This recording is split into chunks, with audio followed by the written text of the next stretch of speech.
Hey, YouTube, what's going on? We are live, my friends. I already see a little crowd beginning to build up already. I was deciding whether I wanted to stream. I already see a little crowd beginning to build up already. That's my watch page. Looks good, sounds good on my end. So I was deciding tonight whether I wanted to stream, and I was trying to look up different topics I could talk about so that I have something to bring you besides just regular chit chat. And Faith had asked me a few days ago, or maybe yesterday, she sent me a text asking if I could do a stream about Elon Musk and how he's controlled opposition. And I said, my audience already knows that, but it's probably a good idea just to break it down for anyone new here. So I thought we would go ahead and roast Elon Musk a bit. He's an easy target, as my audience should know, as most of you already are aware. He's a controlled puppet on the world stage, and so we'll get to him. And there's also an update on the St. Louis Bang Bang Pow Pow drill. We'll get to that as well. Okay, so who all is here today? Let's see, we got Rose Bellman in the house. Excuse me. She says, hit the like. Who else do we got? We got PJ CNET here. We got Jonna says, hello, y'all.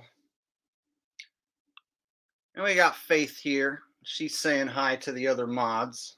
All right. PJ CNET getting us started as usual. Thanks, buddy. As usual. You are the man.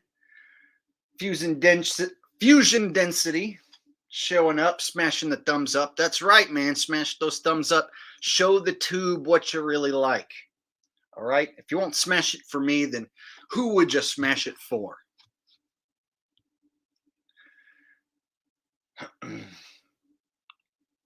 Paul De Los Santos is sorry I missed the ceremonial toke, but I'm here now.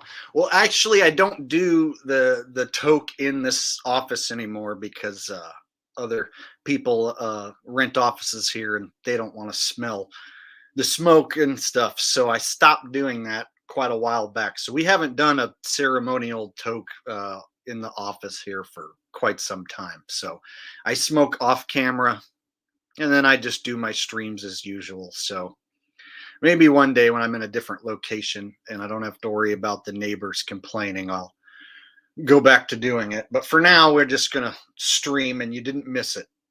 But feel free to take a ceremonial toskishi of your bolskishi on my behalf. I already took mine before we started. Outside, of course. All right. So I got this one turned on to subscribers only. So hopefully that'll cut down the trolls. If you want to troll me tonight, you have to subscribe to me, right? For at least 20 minutes. Those are the parameters. I don't know if it'll help or not, but I went ahead and set some subscriber only parameters for tonight. We'll see how it goes. The last stream I did talking about Kanye, there was like 2 people in here who were like, everything Kanye says is true. You're just a hater. So there was a guy defending Kanye like on everything that I said about him. There was a guy going, no, he's real. He's legit. Kanye loves you, man. He loves the world. He's exposing the Jays, man. So hopefully we don't have anybody like that tonight kissing Elon Musk's ass, but you never know. You never know. Fusion says I like subscribers only. Diamond Salsa sounds like a plan. Dr. E. Vale says I ate mushrooms, so I'm good to go. Well, this should be a really fun stream for you, man. Right? Everything should be looking and feeling really good soon.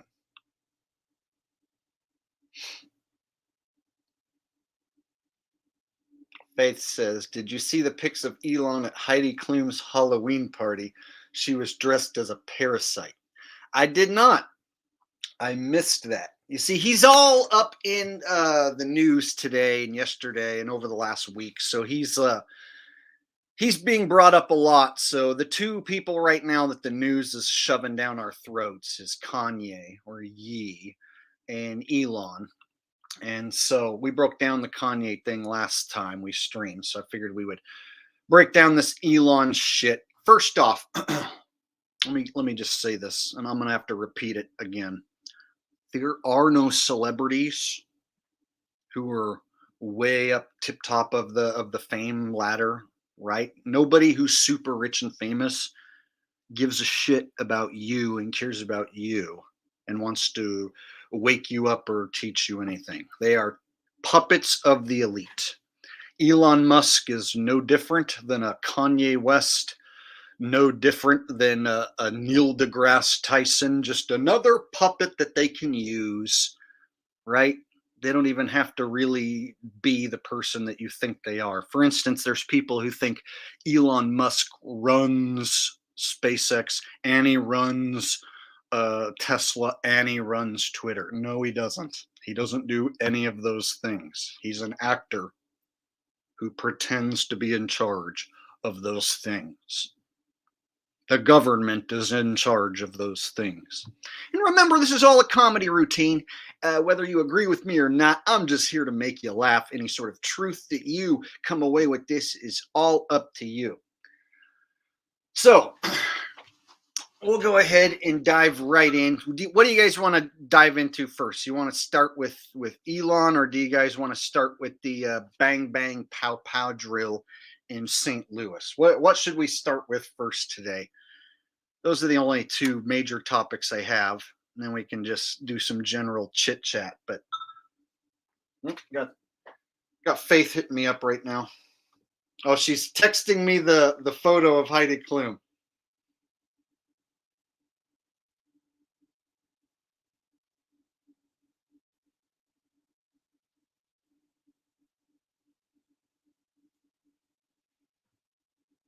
There it is. Thanks, Faith.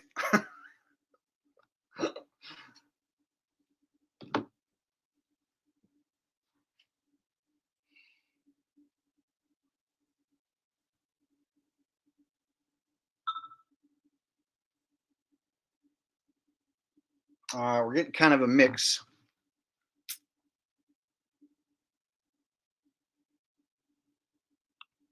Oh, here's somebody who's trying to get me to talk about something that I didn't even bring up. I wonder why.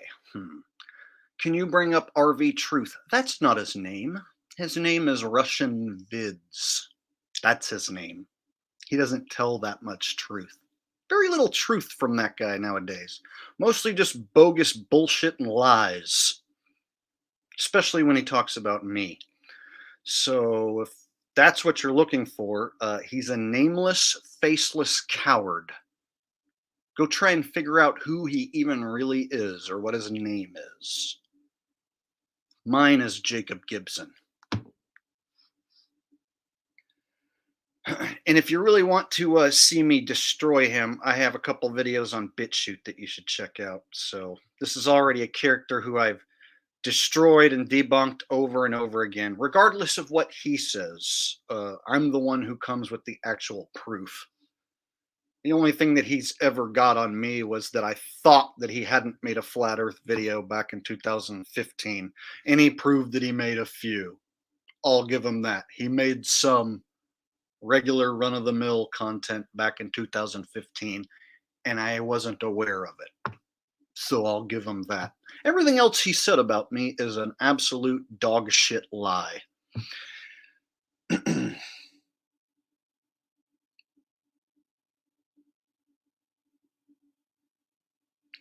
So there you go, Jay. If you really want to do your due diligence, go do some research into RV Russian vids on BitChute, and you'll see that I'm not the only one who has exposed him. Mag did a video about him, basically took him apart. There's another guy who did a video about him and exposed his address and his phone number and his whereabouts. So I went ahead and clipped that video and stuck it into my rebuttal. So I might know what his face looks like and his whereabouts and what his name is, but that could also be fake as well. Wouldn't surprise me. But he had that removed from YouTube. He's He gets removed from YouTube, but somehow if you make a video about him, the video comes down because of privacy complaints. So somehow he's connected back at YouTube and can get anyone's video taken down who talks about him or shows his face or says his name. Yet they took down his channel. How does that work? Funny. Yeah, he's trying to get me to talk about him, and so that people will go find his new channel.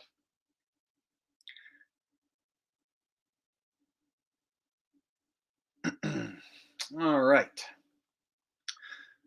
So, I mean, if you really want to, you can go over to Q and Fee's channel and you can watch Q and Fee debunk the AE map every single which way possible with 3D graphic modeling, and then go over to RV's channel and ask him about Q and Fee and watch how fast your comment will disappear.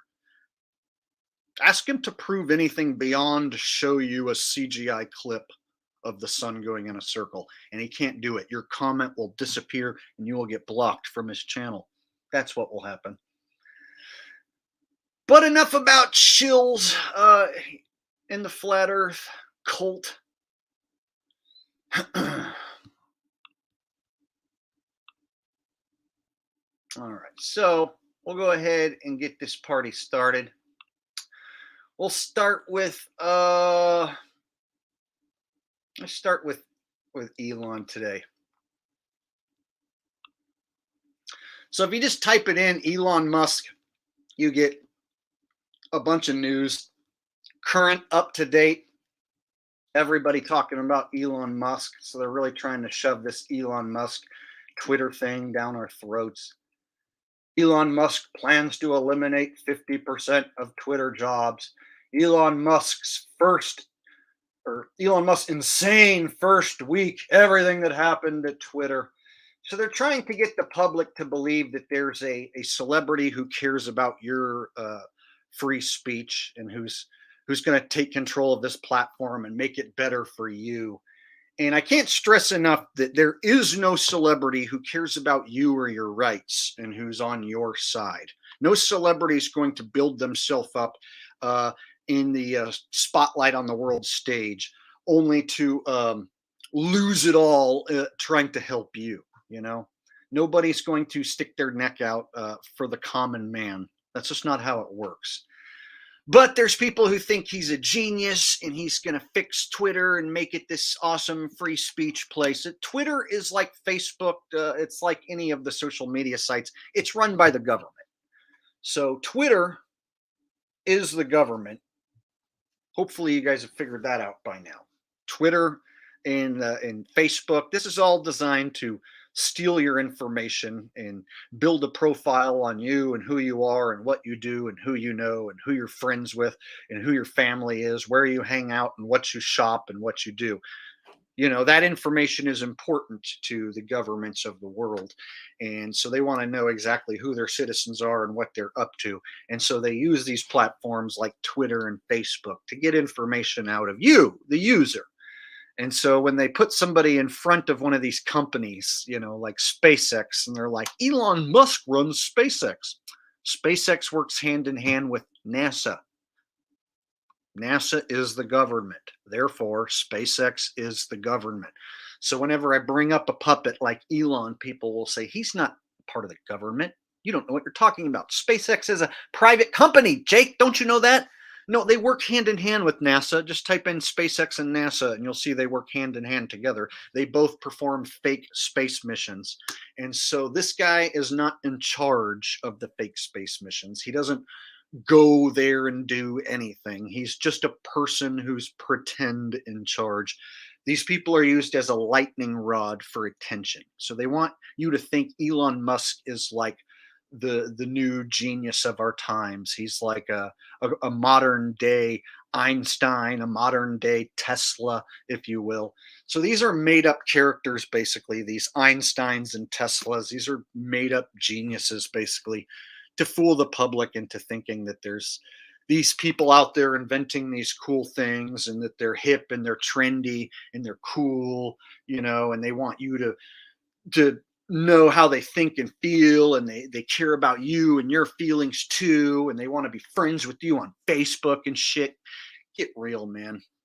Reminds me a lot of the Trump lovers, the people who have their heads so far up Trump's ass where they're like, he's not a politician. Nah, he's a businessman, and he gonna make America great. It's just the same level of retardation. It really is.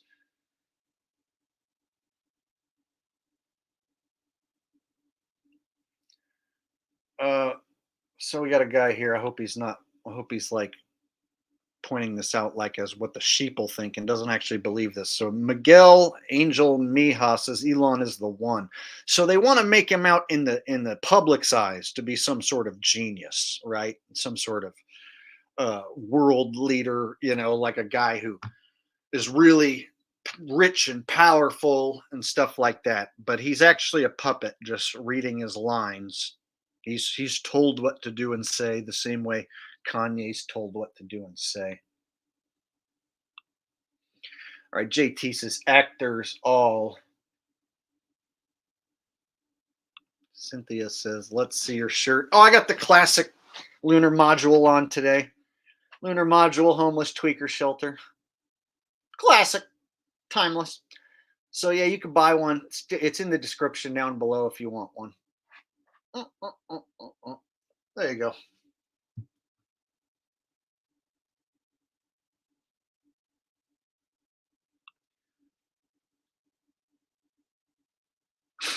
The Cisco says we need to give the moon pronouns. Okay.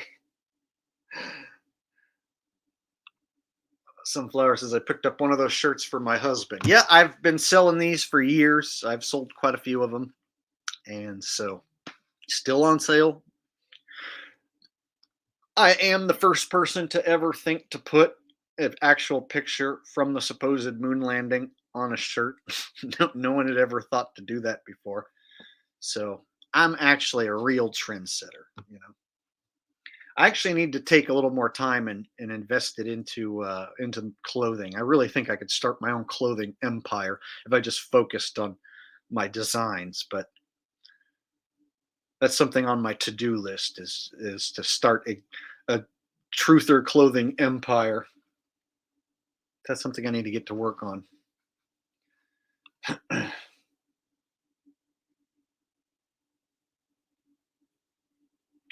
Okay, let me get back on topic here.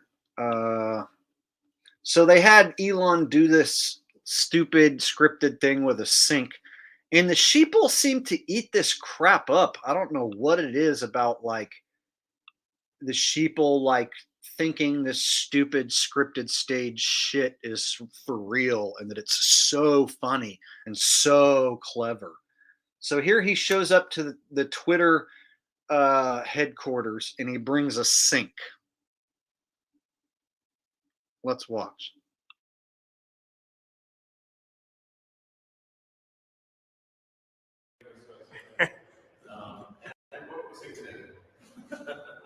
You just can't help it. That's okay.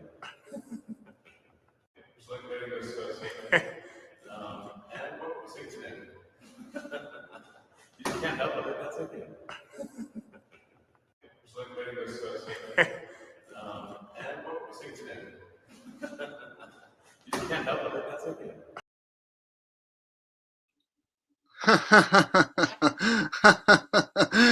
I'm carrying a sink. Let that sink in. Hey, a sink. He's carrying it around the whole office. You know why? Let that sink in.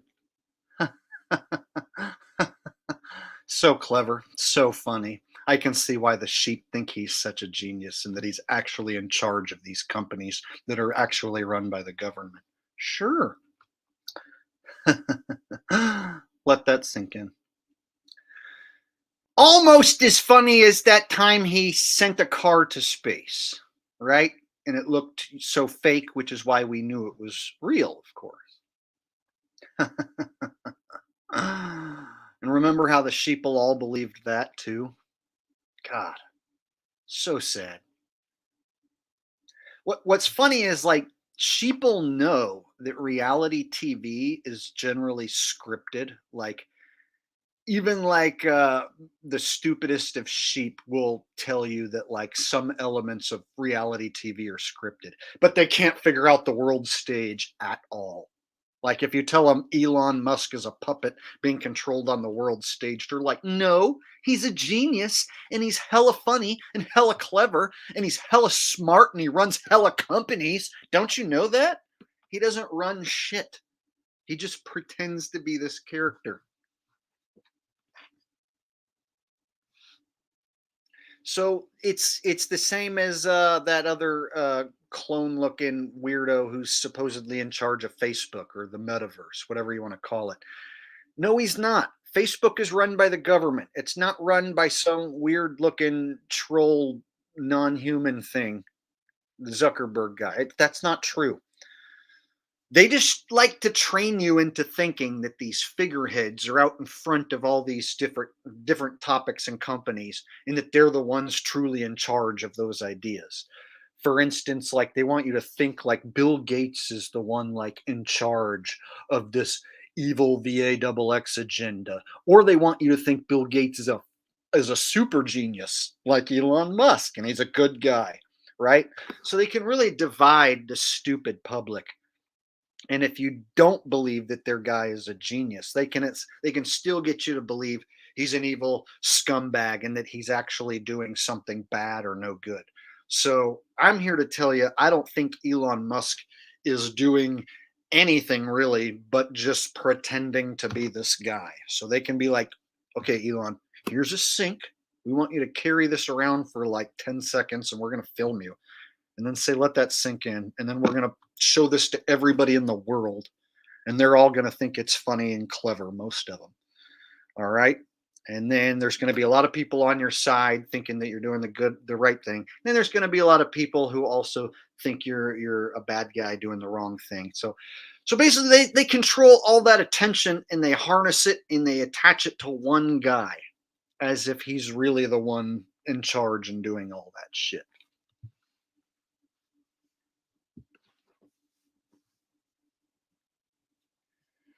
So the same way I don't believe that Walmart is a regular company. I think Walmart's run by the government. I don't think McDonald's is a regular company. I think that's tied. I think every major corporation that's like a multi-billion-dollar corporation is controlled and evil in one facet or another.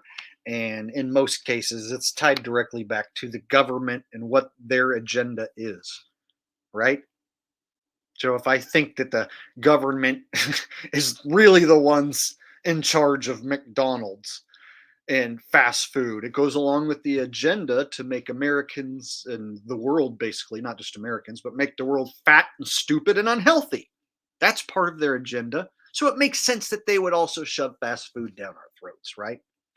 They also want to limit where we can travel and how we can travel and how much it costs so they can get you to buy this new electric car while they outlaw gas vehicles and force you to buy these new computer cars, which they can totally spy on you with and keep tabs of everything you're doing and saying inside that vehicle. They don't want you to drive an old vehicle where they don't know what you're doing and saying inside there. They want to be able to like spy on you from every single angle, right? So of course, they want you to have one of their new electric cars that they can control and shut down if they really wanted to at the press of a button, right? They can like see you as a blip on the map and know exactly where you are, whether you're carrying a phone or not. So it always goes into their agenda what they want. Like, you really think Elon cares so much that he spent all this money because he wants you to have cool electric cars? He wants you to be able to go to Mars one day. Space travel is part of their evil agenda, right? The evil government agenda, fake space travel, getting people to believe in nonsense that doesn't exist. Elon's doing the same shit by acting like he's going to space, acting like he sent a car to space. Same shit. Oh, shit. It looks like I might have missed the super chat. Nope. Never mind. That was an old one. Never mind. PJ CNET says electric vehicles, they can remotely enable and disable stuff. You can pay for an upgrade. to, for instance, your heated seats enabled. It's all about money and control, for sure. And they want you to believe that there's people in front of all these ideas who are the ones in charge. That way you aim your attention at them. I've said this over and over. They're like a lightning rod for your attention, bad or good. And that's what they want. They don't want you thinking about the corporation and the evil things that they're doing. They want you to think about the figurehead, the puppet in front of the corporation. They want you infatuated with that person, thinking that person is a genius. And if not, well, then a controlled puppet bad guy works for them just as well.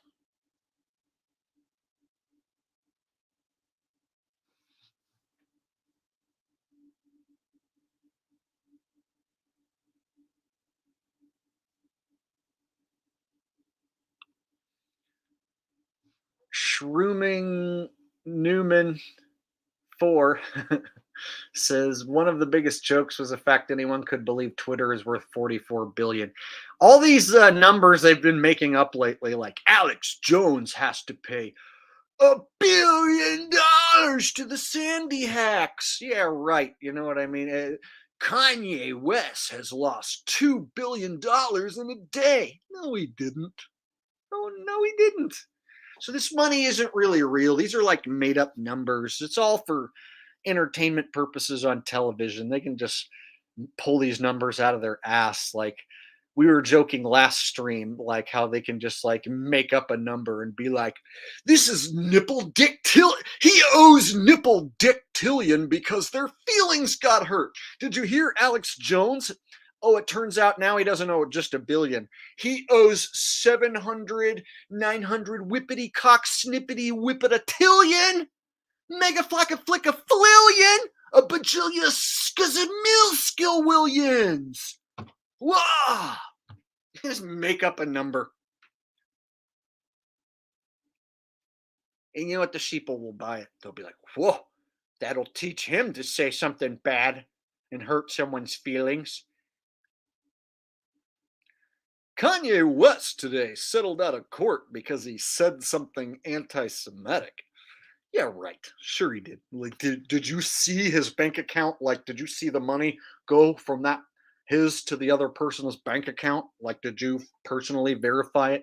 It's just words that they say.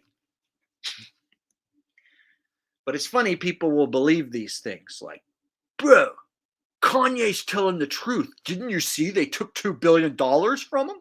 No, he's telling the truth about like two things now. And it's because he's controlled opposition. He doesn't tell the truth about much, but suddenly he wants to talk about the Jays all of a sudden. So let me get this straight. The same guy who jumped up on stage and told the world that Beyonce deserved to win and not Taylor Swift, that guy's on our side. That guy tells the truth. The guy that said Beyonce deserves to win album of the year and not Taylor Swift. That was like a total pro wrestling heel turn, right? They're like, okay, we're going to make you a bad guy. We're going to have you tell Taylor Swift in front of the world that she doesn't deserve to win some meaningless bullshit made up award and that Beyonce does. Yeah. And then you're going to become the world's worst, most terrible hated man. Basically like a heel turn in wrestling. So Kanye West is like the bad guy pro wrestler. He comes out and is like, let me tell you what, all the sports fans here in Cleveland are the stupidest and the smelliest I've ever seen or smelled. And your baseball team sucks. That's why you changed your name, because your baseball team's so embarrassing. And everyone's like, boo, I hate you. And he's like, yeah, I'm getting those boos, doing my job. It's just part of the job, to get heat from the crowd. So there's a lot of parallels between professional wrestling and the world stage. Same how there's a lot of parallels between the NFL being rigged and pro wrestling.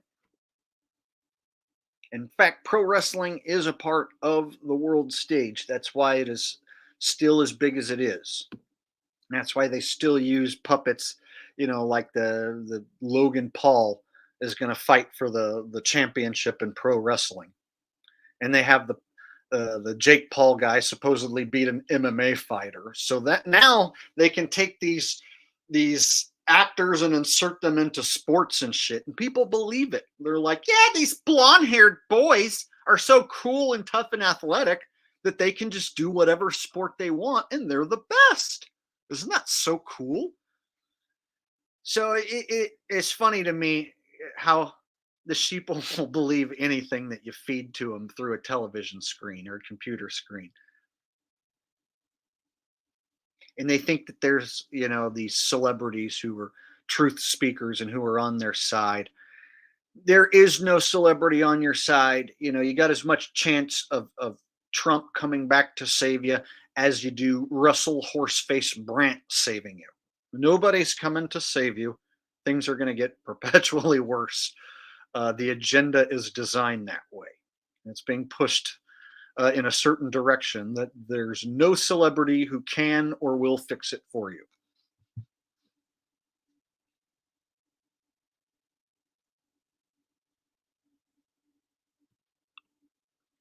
Faith says wrestling is more believable than the news. At least they come out and admit that it's sports entertainment. So the fans who are at least older than 5 or 6 know they're not really fighting and watch it knowing it's sports entertainment. Sad thing is, a lot of those fans are idiots and believe that the stuff on the world stage is real.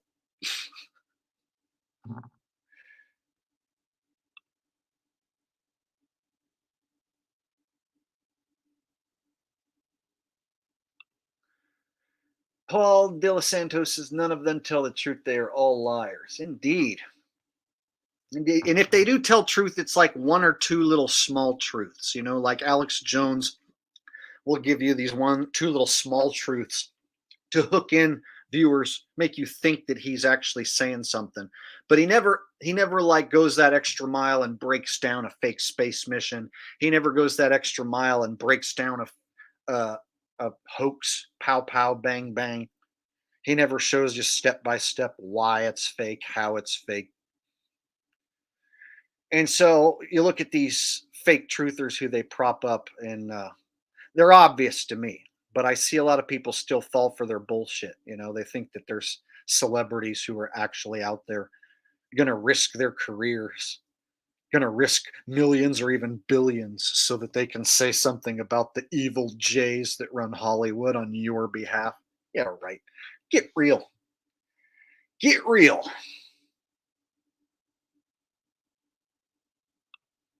JT says your opinion of George Carlin. Probably the top mainstream comic of all time, but still mainstream, still ties back to Hollywood, still did and said some questionable stuff. But of all the mainstream comedians, I would have to say he's probably the best of all of them. I mean, it's all subjective, but if you were gonna look at all the stuff he's done and said, even though he's still ties back to Hollywood, uh, he did and said some good he said some stuff that was very eye opening and ahead of his time. His big club speech about how it's a big club and you and I are not in the club. That one still stands the test of time. Stuff like that still hits very hard, and so uh, I enjoy a lot of his old work, but I can't give him a pass and say that he was one of us on our side.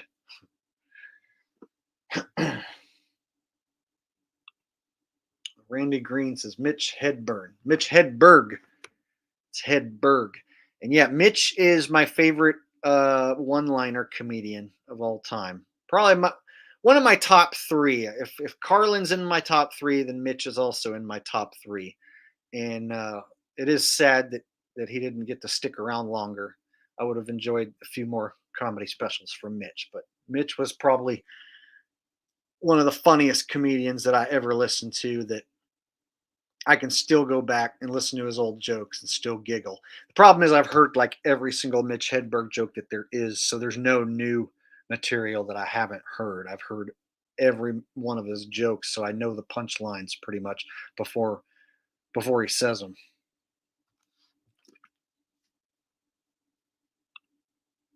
Canadian Punker says Mitch was awesome. Him and Stephen Wright, great one-liner guys. Stephen was okay, but he was a little too slow and deadpan for me. I thought Mitch's stuff was just more funny. So I was definitely more of a Mitch fan. PJ CNET says Elon wants everything app like WeChat in China.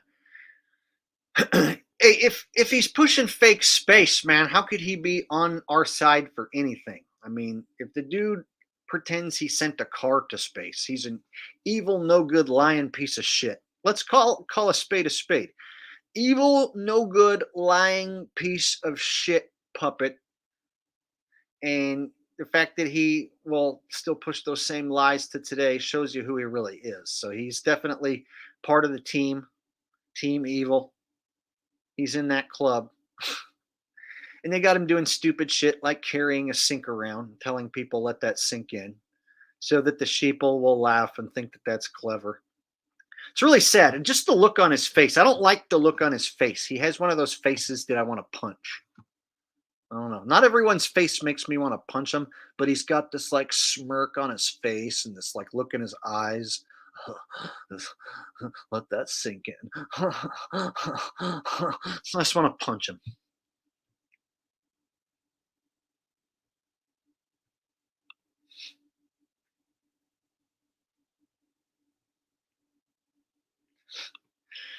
Ultimo Padre 37 says I like the pizza coupon joke from Mitch. Let me try and remember that one. It's like I want to start my own. Oh no, what was it? Pizza Hut says they'll accept the competitors' coupons. I'm gonna start my own pizza place, Mitch's Pizza, unlimited free pizza. Coupons not good at any of Mitch's locations. Something like that, right?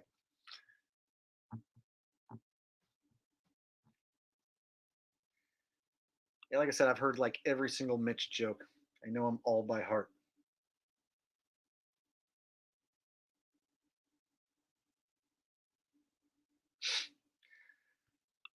Power says Elon looks like a dolphin human mix. Yeah, they always have these guys out in front of these figureheads are always like these like nerdy looking weirdo dudes. You know, like the person they have pretending to be Gil Bates. This is a nerdy looking weird dude. It's not even the original Bill. And then the person they have being the Zuckerberg part, like what even is that?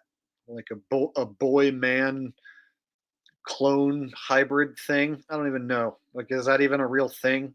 Has anyone actually ever seen Zuckerberg in person, or is that just something that exists on a screen? Right? It's funny how they put those guys like in front of these topics. Remember, they used to have Stephen Hawking, and people used to believe that he was a genius, and they would like wheel out this vegetable. It's like it could have been like a wax character that they wheel out. And then they have this speaker talking, and people actually thought that that was like him thinking with his mind, and then it's somehow coming out of the speaker. Like they had this technology built for just this one extra smart dude who lived longer than anybody with that illness. So ridiculous. They could wheel out literally like a vegetable, like a person who's like in a coma basically, and be like, he's a genius. The stuff coming out of the speaker is most definitely his thoughts. And people were buying that shit.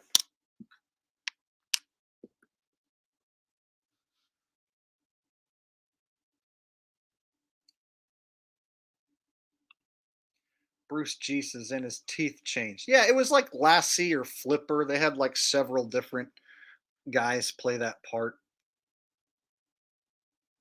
All you have to do is just wheel out something that looks like Stephen Hawking, and then just have the speaker be like, the nearest planet next to the quasar is going to experience an explosion in the year 48 million hundred or whatever. And people are like, that's him speaking.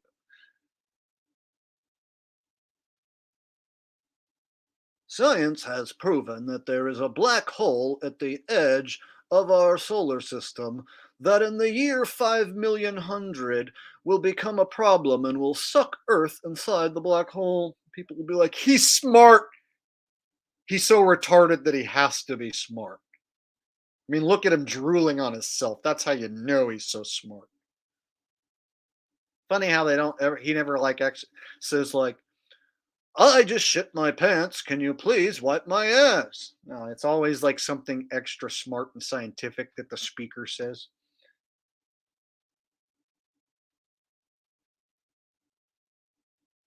If your thoughts can control what the speaker says, how do you keep your thoughts from accidentally thinking about something dirty? You know what I mean?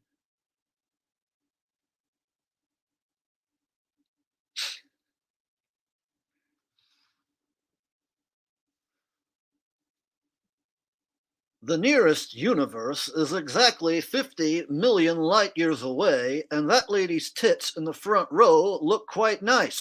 Excuse me. There's a black hole at the edge of our universe. It's funny how his mind never accidentally said anything that it didn't want to. It like his mind like could make perfect scientific sentences like come out of that speaker somehow. And there's just a dude like, "Mm." And people are like, of course that's him saying that. How could it not be? He's like the Rain Man, except even more retarded. So that means he's even more smart than Rain Man. You know how it goes. The more retarded you are, the more capabilities you have to be a super genius, right? Like Rain Man, right?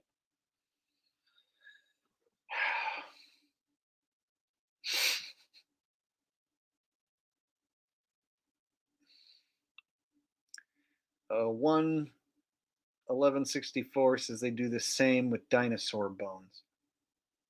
Well, yeah, don't get me started on that. The plaster fake bones that you look at the museum. Go to a museum, dinosaur museum, and look at fake bones. Those aren't even the actual real ones. And apparently, they find like one bone, and then the rest of it they just make up. So they never actually find a complete dinosaur skeleton. They find like one bone, and then they just make up the rest. So whenever you see any like depictions of them in like Jurassic Park, these CGI dinosaurs, it's just like a completely made up thing. They totally just made up the skin color and how the eyes look and how they act and walk around and all that. It's just totally made up shit.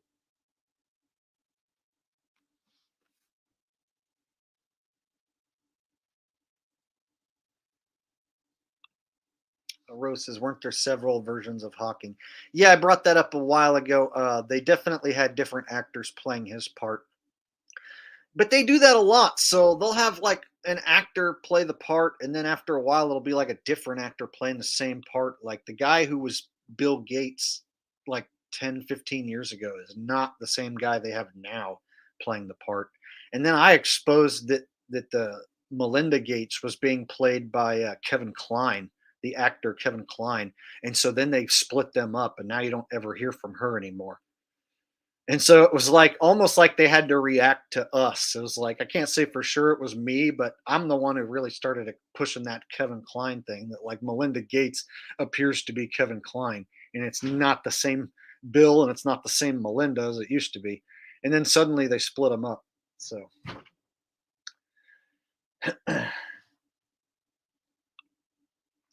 the current person playing the part of Bill might not be a guy. So I can agree that the person currently playing the part of Bill might not be a guy, but it was a different actor.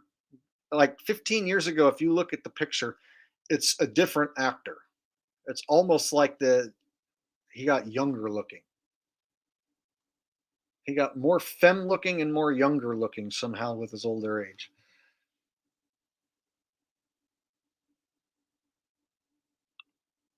Rumsford Chippenstein says, my 2-year-old cousin is obsessed with dinosaurs. I'm debating when to break the news to him. It's by design. So when I was a kid, they put out movies called Land Before Time, and they made like fucking 20 of them, right? So when I was a kid, they were shoving dinosaurs down our throat but through cartoons. And then Jurassic Park came out when I was like in fourth or fifth grade or something. Fourth, fifth, sixth grade, one of those. Jurassic Park came out, and then they made a bunch of those. So they, by design, use Hollywood and TV shows to shove uh, dinosaurs down your throat and get you to buy into like billions of years ago the earth was formed, and then millions of years ago there were all these creatures roaming around that went extinct. They really want to push that like millions and millions of years ago and evolution, and there was all this stuff going on, and we know because we're scientists and we're so smart that we know every little thing about what the dinosaurs did, what they ate, like every little thing about them. We know all about them. How long ago did they live? Oh, like 350 million years ago, or whatever the hell they say. And we have all these science and these tests that we know everything about them, to where now we have museums about them. So it's completely by design. Got a generous donation coming in from Echo. Says, "Keep it rolling, Jake. Truth out of the bag like a lion." Hey, this is what I do. This is what I've been doing for like 7 years now. I get a kick out of it. There's not any channel that I look up to anymore that does this for me. You know, like every once in a while I'll watch like Mag break down like a video and it'll be good, or but it's very rare that there's anyone out there, or if I see Q and Fee debunk like some flat Earth uh, uh, COINTELPRO guy, or a shill, or if I see him debunk the globe. See, that's something I can look forward to. But outside of like that, there's not many people like me doing what I do who I look up to. So really, I have to be the one who puts out the content that I want to see and says the things that I want to hear. Like I have to be the one to put that truth out there, because there ain't many people doing it. They're very far and few. Got a donation from IJB. Says, "Put this towards a new hat." I've had this one for a long time. So some people don't like this hat, but it's been with me for a long time, ever since I was solo bass Jake, long before I was doing YouTube vids. So anyway, so it's been with me for a long time. But thank you for the donation.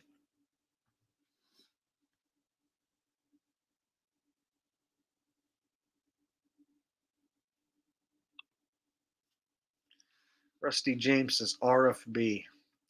Yeah, that guy like predicts the end of the world like every other week pretty much. And then he tells you need to take all your money out of the banks immediately, and you need to buy like from this link in his comment section to get a piece of paper that says you own gold and silver or whatever. So every single week he's like, the banks are getting ready to steal your money.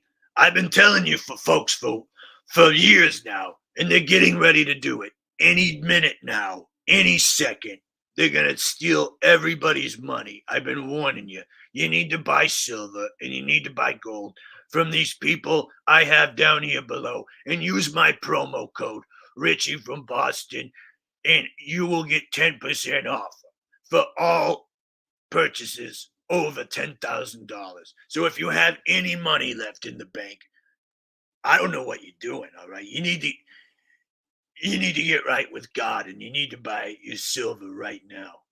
But at any rate, I digress. Right? Or don't. So he basically like runs that scam. I wonder how many people he's talked into like moving tens of thousands of dollars just because he said that. I know Richie has a big fan base, so I'll bet you there's people who are like, they're gonna steal my money. Okay, I'll go buy like I'll move all my money out of savings and turn it into gold through your link. And then it's like you get a piece of paper that says you own gold, or a piece of paper that says you own silver or something. It doesn't seem like a good idea. But at any rate, I digress.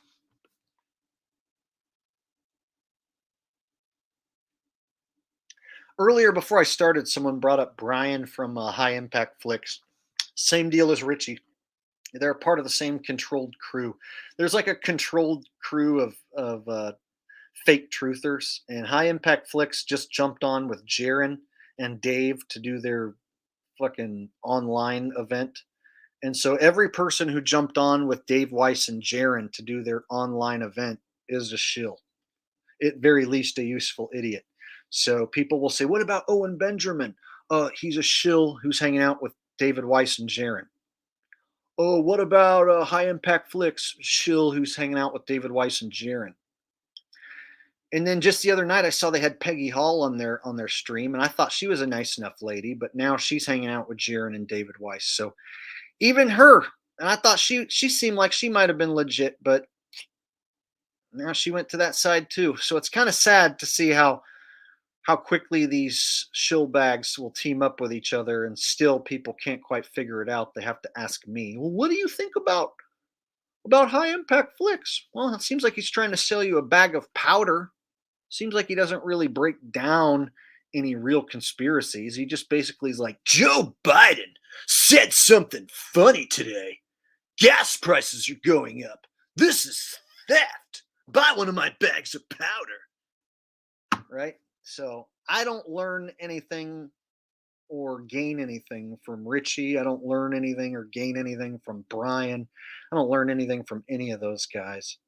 The only one out of the guys who might be controlled that I'm not 100% sure of, but could be, like Mag, I think might be controlled, but I'm not totally sure. And so I enjoy a lot of what he does, but sometimes he puts out a stupid video where I'm like, dude, you're being ridiculous. What are you doing? So I've even seen Mag put out a video where he's like, let me tell you something, people. Vern Troyer from the Austin Powers movie is an animatronic robot, people. He's not fucking real, people. He's a robot. And I'm like, dude, you don't know that Vern Troyer's a robot. Like, I'm not going to fucking put my credibility on the line and just say Vern Troyer's definitely a robot without any sort of like proof at all. Like, so every once in a while, there'll be somebody who I like, but then they'll make a video that's just so ridiculous. And so Mag's one of those guys that 90% of what he says I agree with, but then once in a while he'll put out a video like I said, let me tell you something, people, right now you need to wake the fuck up. Vern Troyer is an animatronic robot, people. There's no such thing as a fucking midget that looks like, it's like, dude, there are midgets. I've seen midgets that are that small who look weird like that. You can't say for sure that that's a robot. So I even think last time I told that story that somebody in the chat said that they met Vern Troyer. They're like, no, I met Vern Troyer, dude. He's definitely not a robot. Who knows if that's true, but and tell me I don't do a really good mag. See, I do a damn good mag too, don't I?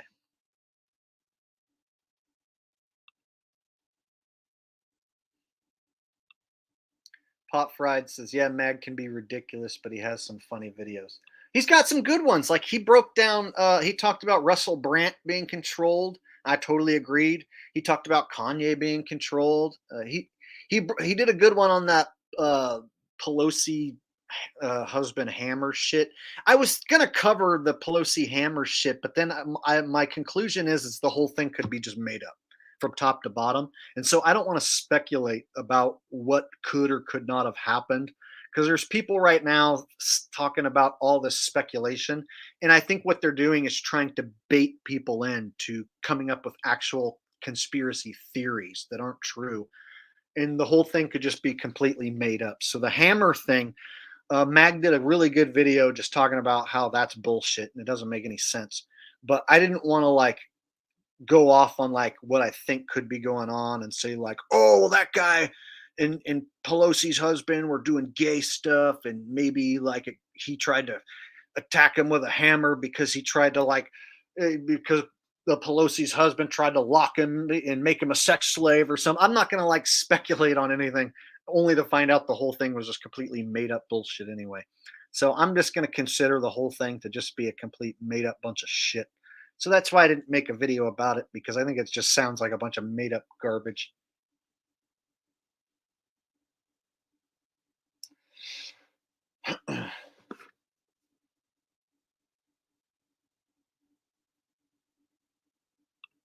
Bruce G says, I met him at my girlfriend's family's music store. A guy walked in and sat him on the counter. Vern Troyer, were you the guy that told me you met him? Or you're a different guy who also has met him? So you can testify, sir, through hearsay that Vern Troyer is not an animatronic robot?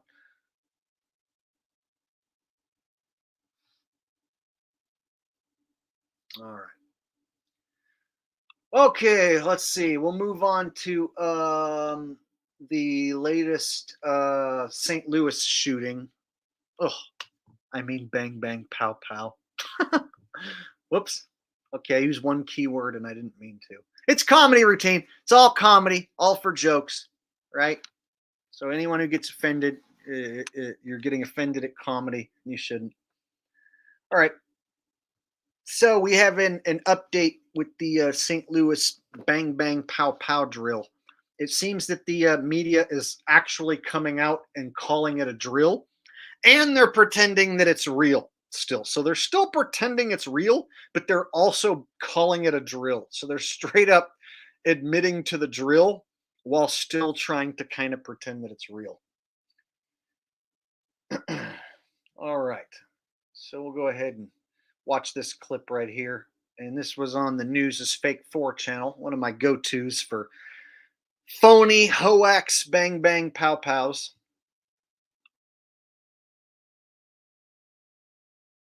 Learning more about the deadly school shooting at Central Visual and Performing Arts High School in St. Louis.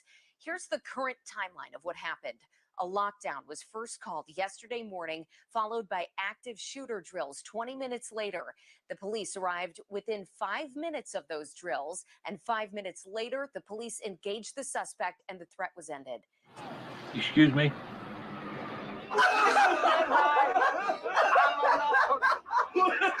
A lockdown was first called yesterday morning, followed by active shooter drills 20 minutes later.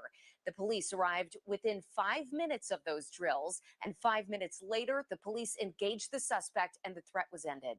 Students were then evacuated. Some students ran to a nearby park during the incident, so measures were taken to reunite the students before a news release was sent out a little after 11 o'clock in the morning. Something is wrong here. Dead giveaway. Dead giveaway. Charles, thank you very much. Dead giveaway. They banging on Mr. Williams' door.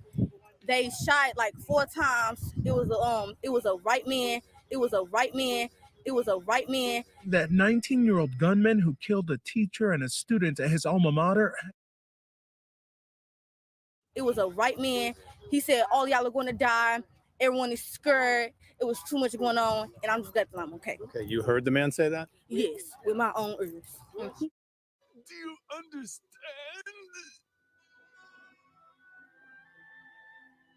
No, I don't understand. A few hours ago, our Robert Townsend spoke with the father of the young girl killed today. Robert continues our team coverage live outside the high school with the emotional interview you will only see here. She was the little girl that I love to see, that I love to hear from. No matter how I felt, I can talk to her, and it was all right. That was my baby. She was everything. Joyful, wonderful, great person. Killed today. Bullshit. And let it ring through the land. Christy Falstich. She teaches world history and sociology at that high school.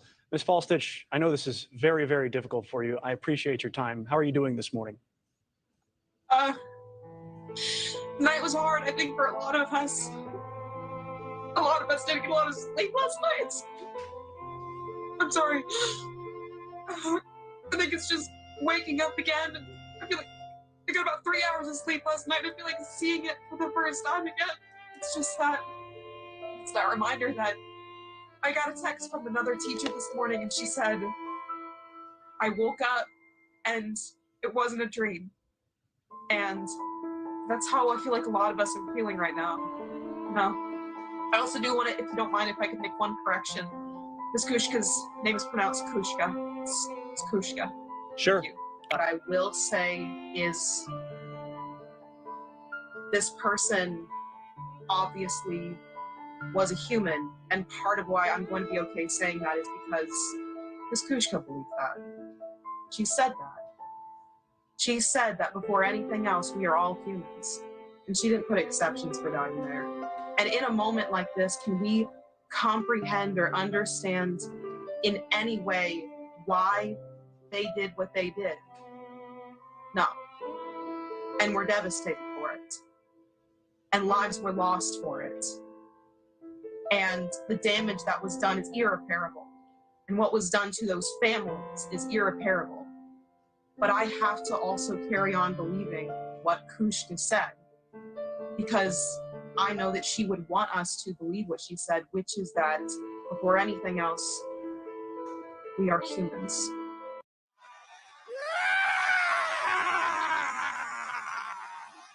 A lockdown was first called yesterday morning, followed by active shooter drills 20 minutes later. Well, Autumn is here with us, and she is a student at Gateway. Could you tell us what you experienced? It was just a horrible lockdown, like making us nervous and all, like not telling us what's going on. And then it's like other students from Collegiate and CVAP, I believe, it's like they're coming here, and it's like they don't know how many active shooters there were.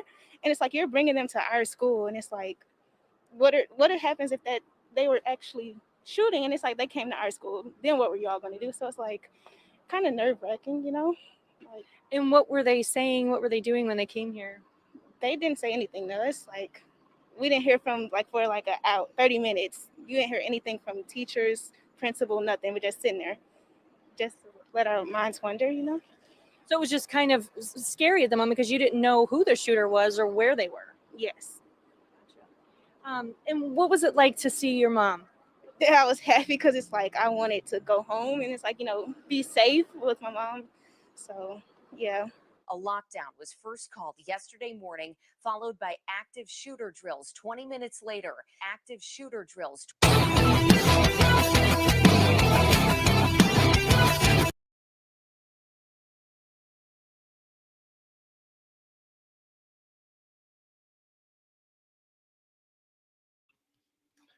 So there you go, y'all.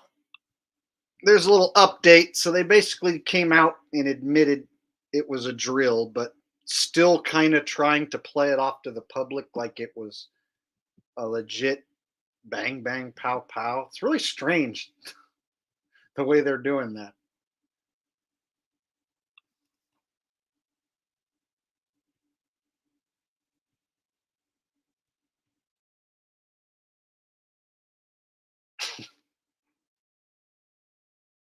Rose Bellman said, "Ha, doesn't have to pay child support no mo." No mo.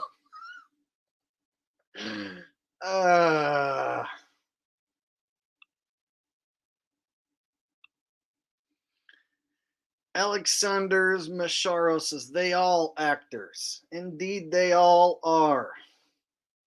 It's all a bunch of actors on the world stage, man. There's a giant play going on what I like to call the world stage. And us regular people are not allowed to get involved, and we're not allowed to be up on that stage. You have to be in their club, and you have to be somebody who can push some sort of agenda or some sort of idea that the elites have came up with. And so they have to view you as somebody useful who can push one of these evil ideas or agendas. And so they use these puppets on the world stage always to push some sort of evil agenda. And at the same time, they can trick the sheeple into believing it, you know, every single time. It just never ceases to amaze me how fake they make it. People just don't ever catch on. There's some people that will just never quite say, "Hey, wait a minute."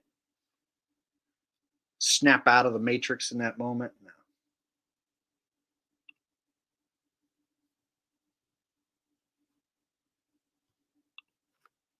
Chris Lee says, "The whole world is a stage and everybody's playing their part." Yes, there's a song by a group called Rehab that says, it goes like this. It goes, "Well, they say that life's a play and that all the world's a stage, and for another part I pray. The show ends the same way every day. and my heart carries the pain of a brain I can't explain. Am I insane? Am I insane? So that's definitely the way I feel. It is a big giant stage, and all these different puppets are playing their parts, reading their lines, and the whole thing's scripted. And the agenda behind the whole thing is absolutely as evil gets. And then you have to really ask yourself who or what is at the top of this. And I've even speculated, I don't think it's human. It feels like whatever runs this place, whatever runs and writes the script, is not a regular human. There's something other that controls this realm, that is an evil that is unexplainable, then that they can get all these puppets and celebrities to go with their plan, can carry out these plans over a series of years, decades even, this big giant evil plan, and all the little working parts and all the people they have involved. It's hard to explain it to a sheeple because they'll say, how come nobody comes out and blows the whistle? Well, you can, but it won't stop it from happening. So even if somebody does come out and say, hey, there's an evil club of evil people, that celebrity will get swept under the rug and will disappear or replaced. The minute a celebrity stops doing what they were intended to do, they get replaced or kicked out of the club. So you can look at an example of like Dave Chappelle, for instance, as somebody who started to do and say things that they didn't like. And so they got rid of him and found someone else who will play that part. So I think that there's some celebs who do eventually get sick of being a sellout and do want to change and do want to say something. But it's usually too late, because once you've sold your soul, there ain't no going back. So once Dave Chappelle sold his soul for that fame, and he wore the dress that he claimed he didn't want to wear, he wore the dress in Men in Tights, right? So Chappelle was in movies for many, many years before he started opening his mouth about the evils of Hollywood. So if you sell your soul to the evil people in Hollywood who make your career, and then you open your mouth, I think they have every right to disembowel you and make you disappear.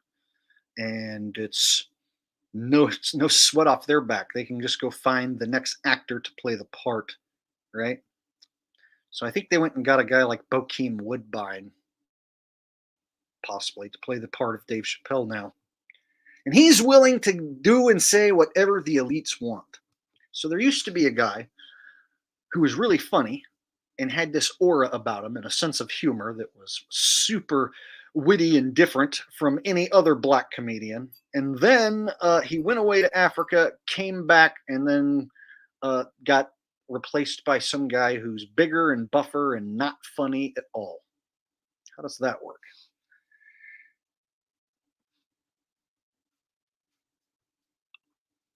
Canadian Punker says new Chappelle is different, but I don't think it's that Bokeem guy. I don't know who it is for sure too, but it's definitely not the same guy. I think Chappelle's been replaced. Eminem's been replaced. Several celebrities. It looks like the person they have playing Britney Spears is no longer the same girl, which then led me to believe maybe they had multiple Britneys the whole time. Imagine if a celebrity you thought was one person was actually multiple people the entire time and never really existed in the way that you know.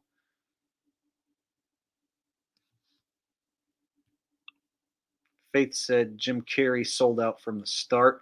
See, he's a very talented man, and that's one of those people that, like, you can see it's still the same guy. So when I point out like Dave Chappelle being replaced, I can point at somebody like Jim Carrey and say, okay, he got older, but he didn't completely like morph into a different person. So like when you look at Jim, it looks like Jim, and it is Jim. He's just older.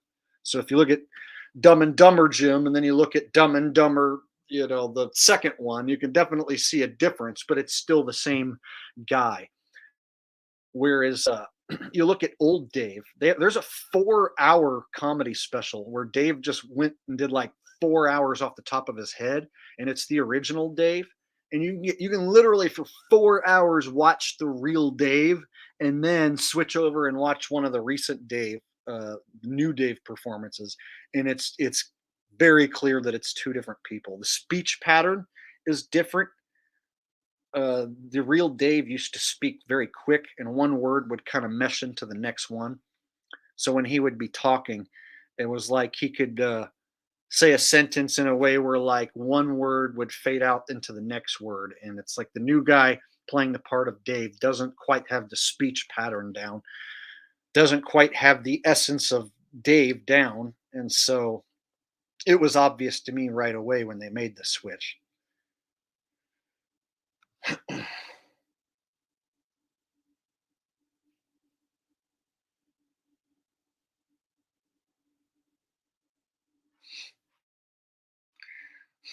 Scott Goriev says, are buff comedians funny? I don't think so. Generally, guys who go to the gym and are all obsessed with working out aren't funny.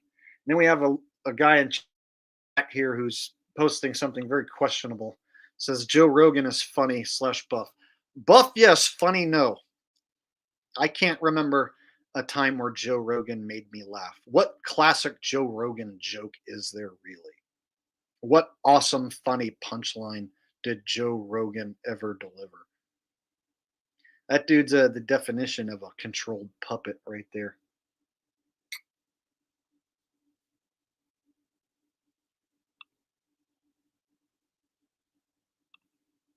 Power says, I still love Jim Carrey's crazy old ass. See, I don't love celebrities the way I used to. When I was a kid, I used to love celebrities a lot more, whereas now I look at all of them as sellouts. So there's some that I can tolerate more than others. Like I can still go watch a rock concert and know that the band is a sellout, but just enjoy the concert for what it is and not let it, not take anything evil away from it that's going to hurt me one way or the other. So there's certain celebrities, like Jim Carrey, that I can go back and watch one of his classic comedies and still enjoy it. But at the same time, I know he's a sellout and he's in that evil club. He's definitely not, on the side of the people or the truth.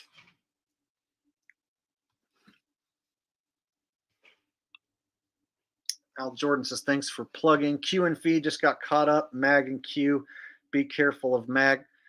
Yeah, man, it was nice to see Q and Fee come back and put out a new video. He took some time off for some family stuff, I guess, but he's back, and it was good to see that. I watched that video the other day.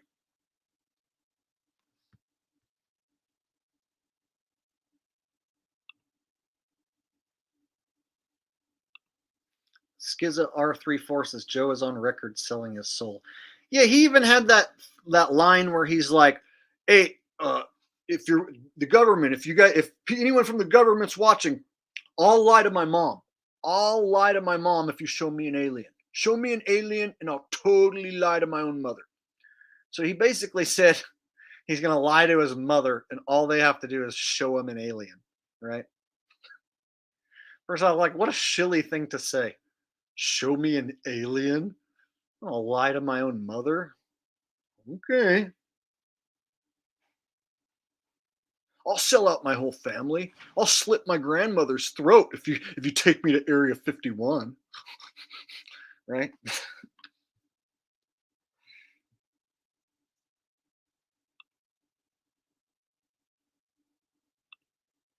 Sasshole says influencers are chosen, not talented.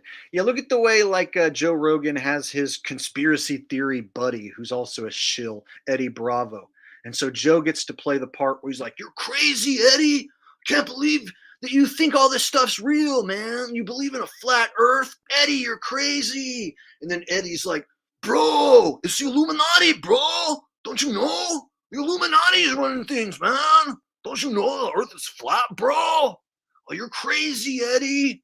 Crazy Eddie and his conspiracy theories." And just it's as fake as telling you like Kyrie Irving is a flat earther or Kanye is against the Jays. It's bullshit. There ain't nobody telling you the truth who's famous and actually cares about the whole truth and nothing but the truth, right? They got famous for a reason. They worked their way up to get to where they were in their career, not to just throw it all away by saying the wrong thing. So anyone thinking like Kanye worked his whole life to get super uber famous so that he could expose the evil Jays, like, no, that's ridiculous. In fact, he's helping train the public so that people have a vitriolic hatred response if you were to criticize the Jays. So if you criticize or say anything remotely anti-Semitic, the public is being trained to hate you and show you hatred, give you hate speech for saying something that they don't like.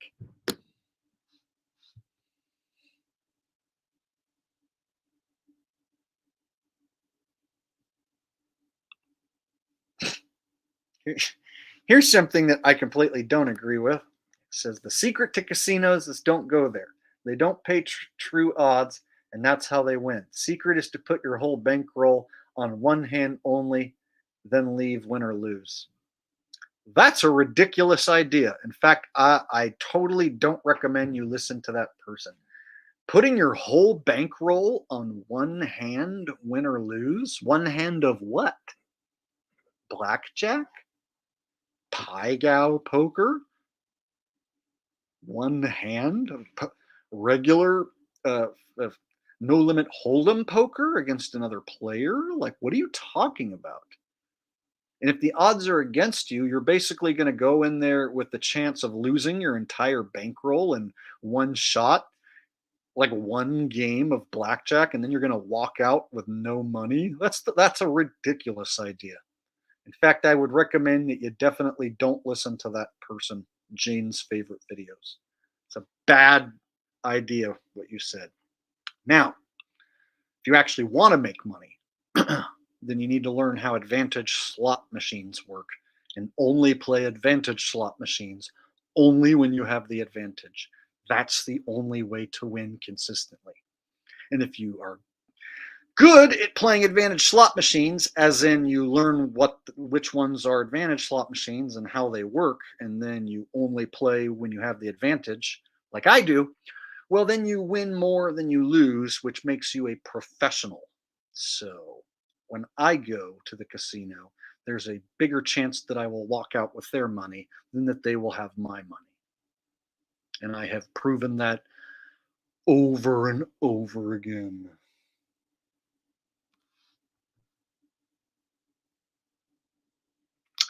In fact, I can even show you guys just a tiny tip right now, just to prove what I'm talking about. Let me pull one up.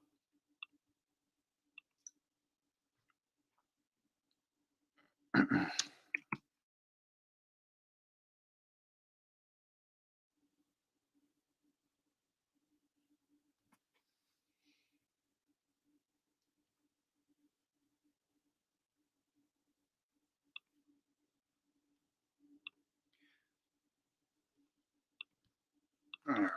So if you were going to win, you got to locate the right machines. Let me show you a little tip. Just so you guys don't think I'm full of shit. There's always people who think I'm making stuff up. All right.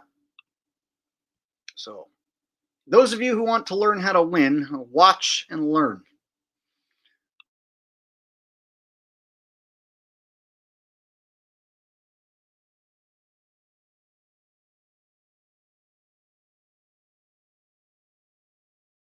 What up, y'all? It's your boy, and I'm in Sin City, Las Vegas, MGM Grand. I'm about to win money. I'm about to guaranteed 100% win money. You know why I know? Because I'm smart like that. Watch. See this? See what's going on here? See that? Nothing. See that? That's nothing. That's nothing. But check this out. Somebody just hooked me up with a winning machine. Watch this. This is the reason I became an advantage gambler. You see this? Somebody played this machine 4 times, loaded it. All I have to do is finish and play it 6 more times. I'm going to win for sure. Look, 1, 2, 3, 4, 5, 6, 7, 8, 9, 10, 11, 12, 13. Oh, excuse me, 12 wilds. Yeah, 1, 2, 3, 4, 5, 6, 7, 8, 9, 10, 11, 12 wilds. That's 12 wilds. All I have to do is complete the game 6 more times, 6 spins. I'm going to win for sure. Watch this. Just so you guys see, 20 bucks. Boom. Watch this. Here we go. Get them wilds, baby. Wild, wild, wild, wild, wild in the back. Wild, wild, wild, wild. Get the wilds over here. Wild, wild, wild, wild, wild. Keep them wilds coming. Come on. Come on, baby. Come on. Come on. Keep the wilds coming. Get that. Oh, see, we almost got a bonus round there. All right, here we go. 2 more spins. What we want is more wilds. More wilds. Wild, wild, wild, wild, wild, wild. Yes. We got one right there. See? All right, guys. Here comes the money. Here comes the money.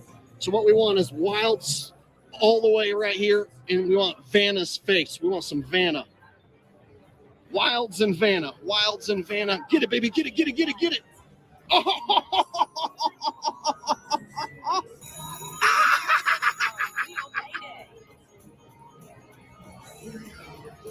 Okay, so I put in a 20, and I told you I was going to win. Told you I was going to win. 207 bucks.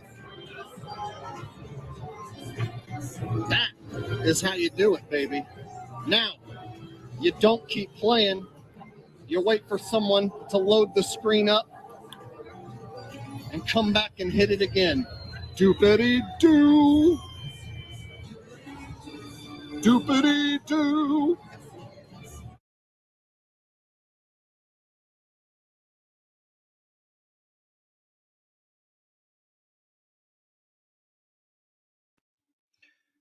Okay, so any of you who live near Las Vegas or a big casino, you can find machines like that one where the last person will have played it, walked away, and leave you or the next person who plays an advantage.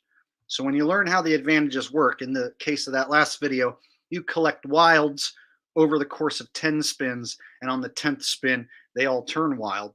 So I just go around and look for people who left wilds on the screen like an idiot. And if you're in Las Vegas, you're going to be up against a shitload of people doing the same thing. And if you're walking around long enough, you will eventually find a machine that has an advantage. And then you play it. That's how you win.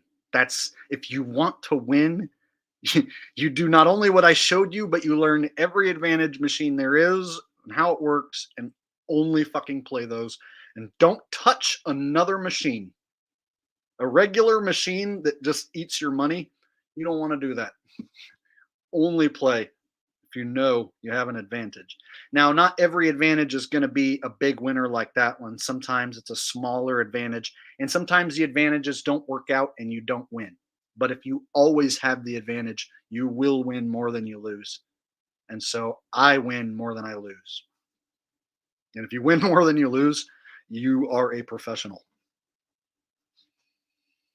So whenever I've told people that, like, I know how to beat slot machines, there's always somebody who will claim to be smarter than me, who will tell me that that's not possible. You can't beat a slot machine. You can't know what's going to happen, or da-da-da. It's like, if somebody loads a machine like the one I just showed you with a bunch of wilds, and then I walk up and I spot them, I'm going to fucking win. That's as easy as it is. But you have to be walking around looking for that, and there's other people walking around looking for that. So you have to be there at the right moment, which means you have to put in the time and effort, like anything. Kind of like fishing. You can't just like throw your fishing line in the water without bait the first time ever in your life and expect a big fish to jump on there. So it's like fishing. You have to put in time and effort, right? So there's some luck involved with fishing, but if you put in the time and effort and you have the right gear and you know what you're doing, then you're definitely going to perform better than somebody who doesn't know what they're doing.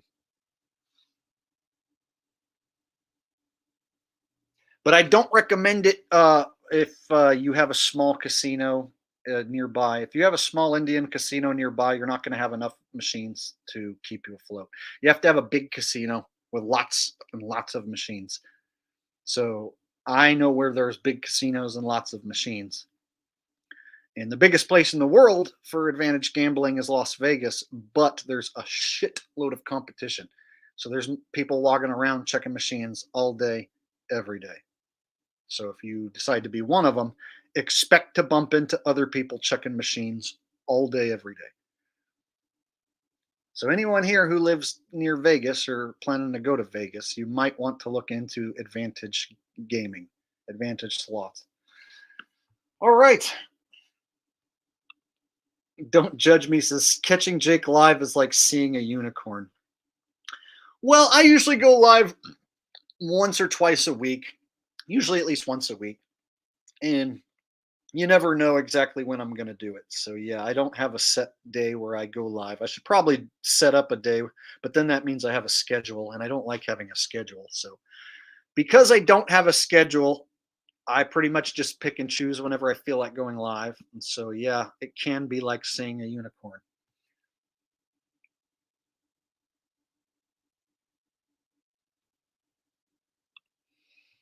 Alexander's Macharo says, I assume you can get in trouble for doing so. The advantage slot playing, no. They can't stop you from looking at a slot. What they don't like at casinos is if you're going around looking for people's leftover money. Like if you're trying to go around and collect people's leftover 10 cents, 15 cents, whatever, like people will play $1, $2 and then run out with like 10, 20 cents and they'll walk away and leave it in a machine. The casino doesn't want you to go around and print out people's tickets. They call that credit mining. They will get on you for that. But as far as you like walking around and checking the denominations and seeing if there's an advantage, they can't stop you from doing that. Literally, the next person who walks up on a machine with an advantage and plays it is going to win, whether they know what they're doing or not. So how can the casino stop you from checking machines? They're the ones that put the machines in there. So the casino puts the machines in there. They expect you to just lose your money. They don't expect you to have the wherewithal to only play when you have advantages. And there's a company called IGT that put out these advantage machines, and it changed the entire slot game forever. So I used to not like slots because I always lost. And then this one company put out these slot machines where you could have an advantage, and I only would play when I have an advantage, and it changed my entire life. My life is different because of it. I promise it is. I have done whatever I want to do for the last 3 years, basically, within reason, because I always have spending cash.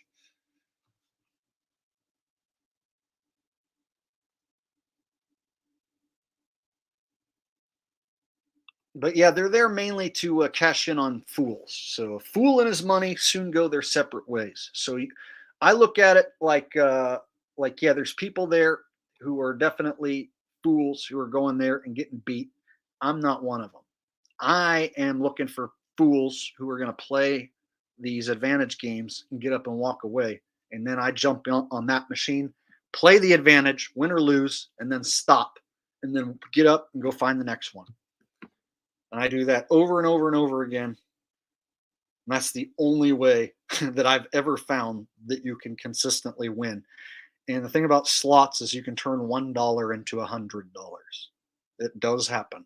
Whereas a table game, you can't turn $1 into $100 really. Like you'd have to get seriously super lucky on like what's it, like fucking roulette, and just like pick a number and then all of a sudden get lucky. So the odds are extremely against you on any table game you play or anything you do, unless you're counting cards at blackjack. If you play blackjack and you're a card counter, I hear you can get the odds to like 52% in your favor. But still, that's just barely better than a coin flip.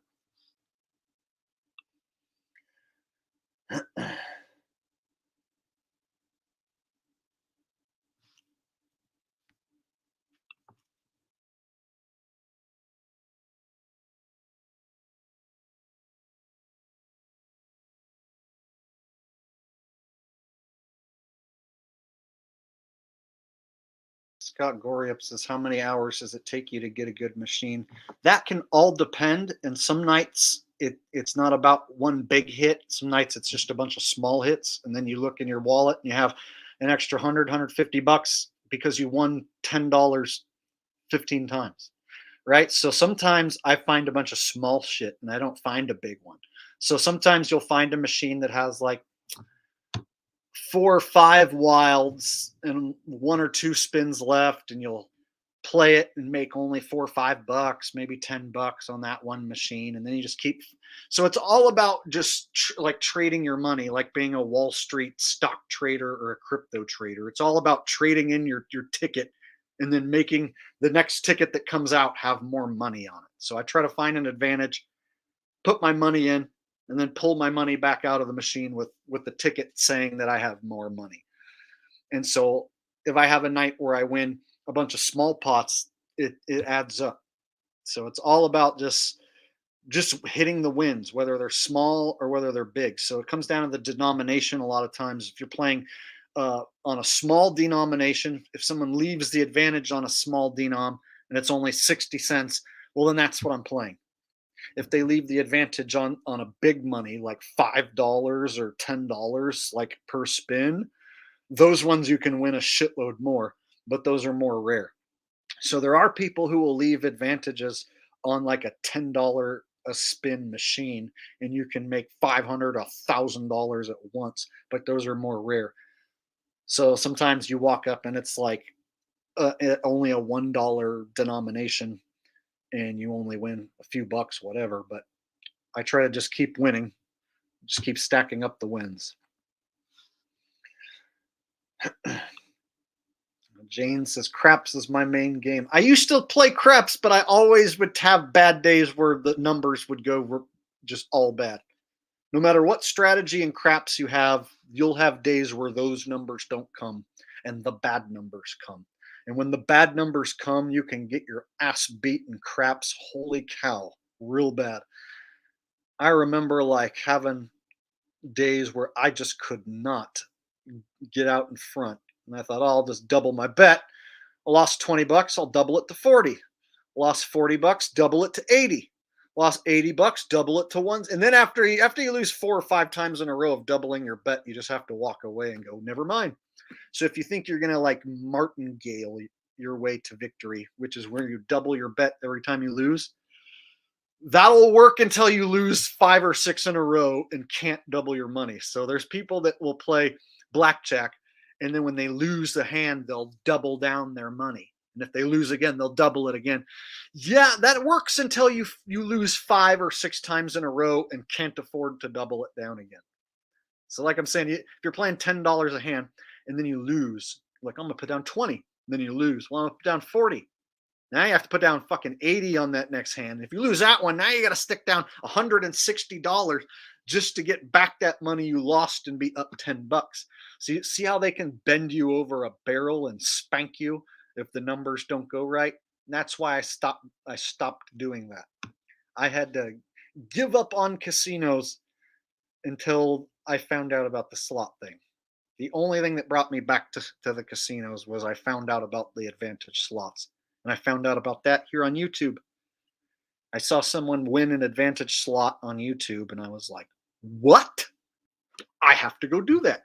I went and did it once and won money the first time I tried it. And I was like, holy shit, this is the most amazing thing I've ever learned. One of those deals. But it's like anything else. It's like a job. You can't just like walk in and expect that like the money's going to just jump in your wallet. You got to put in the time and effort. You have to live next to a casino that's big enough. You have to know the machines. You have to know when to play, when not to play.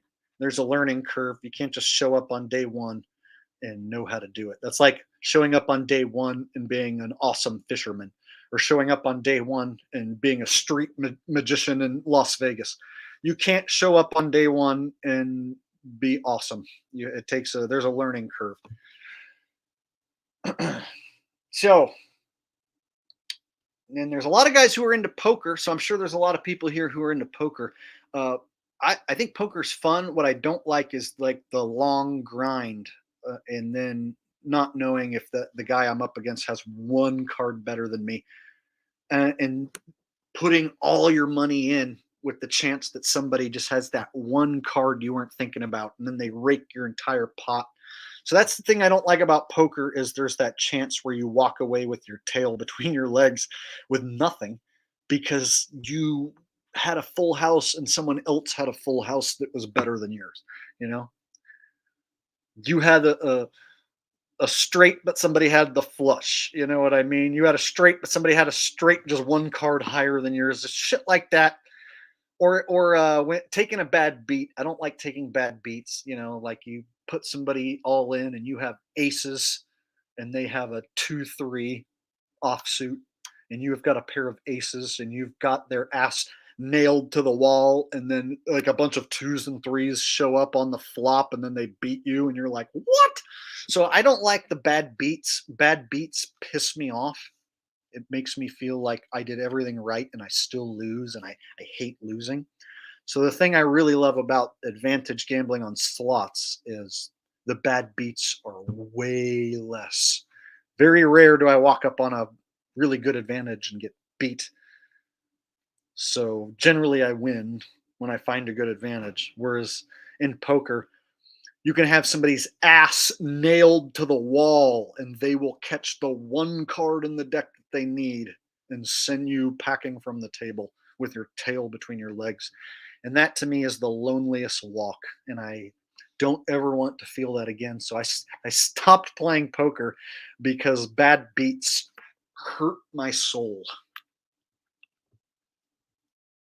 And I'm a good poker player. Oh, and also the grind, having to sit and grind and grind and grind and wait for the cards, because I can't win without the cards. I'm not one of these players that like will push a bunch of money with crap. I need something that I feel like I can win. And I'm not the type to just blindly bluff my ass off. So I generally have to wait for good cards or something that I feel like I at least have a chance. And so I find there's these times where in poker, it's just like fold, fold, fold, fold, fold, fold, fold, fold. And it's like, fuck, I've been here for 2 hours and I haven't even found anything fucking good to play. I have to like purposely play a shit hand so that I don't get bored.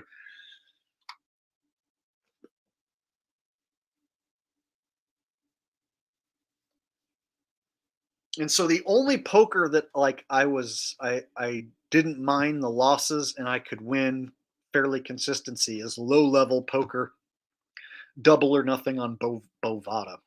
So I was playing double or nothing with 6 players to where only the top 3 players get paid, and then you double your money and that's it. So if I'm playing with 6 or 5 other players, 6 total, and all I have to do is just get past 3 of them to double my money, and I don't have to win an entire tournament, I'll do that. So I could at least do one of those for 30 minutes or an hour and make money. And if I lost, I would only lose just whatever money I put up. So if there was like $20 double or nothing, I know I'm only going to win 20 or I'm only going to lose 20. And all I have to do is just survive past 3 other players. So with the double or nothing poker, I found that I could fold a bunch and win without having to play a shitload. I didn't have to like win an entire tournament or get lucky. So with double or nothing, as long as I just got past some other players who sucked, I could fold my way to victory. But still, I found that if I did that, I was online like all day long just trying to make $100. So just to try to make like money online, I had to like grind my ass off and spend all day long. And it was like if I went online and just did a stream, I would make more money on YouTube streaming than I would trying to play poker. and there's no chance of me losing my ass off streaming. So anyway, got a generous donation coming in from one of my beautiful mods. Jonna says, Jake, you're a winner. Here's to your creative endeavors or advantage gambling. Well, the good news is I have made so much at advantage gambling that the casino will never get it back. And I don't really need any funding to go do it because I always have the casino's money. So there's no scenario where I pony over all my money. So there's never a scenario where I walk out of the casino without my money. That's like if they beat me, it's a small amount one day, and then the next 10, 20 times in a row, I beat their ass. So that's why I got into the slots. But thank you very much, Jonna. I appreciate that. I'll definitely use it for my creative endeavors. And Waiting to Die says, please email me so I can send you a shirt.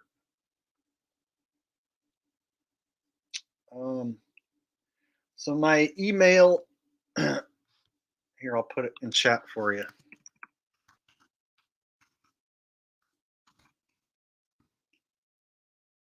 So there's my email in chat, Waiting to Die. Thank you for the donation. I appreciate that.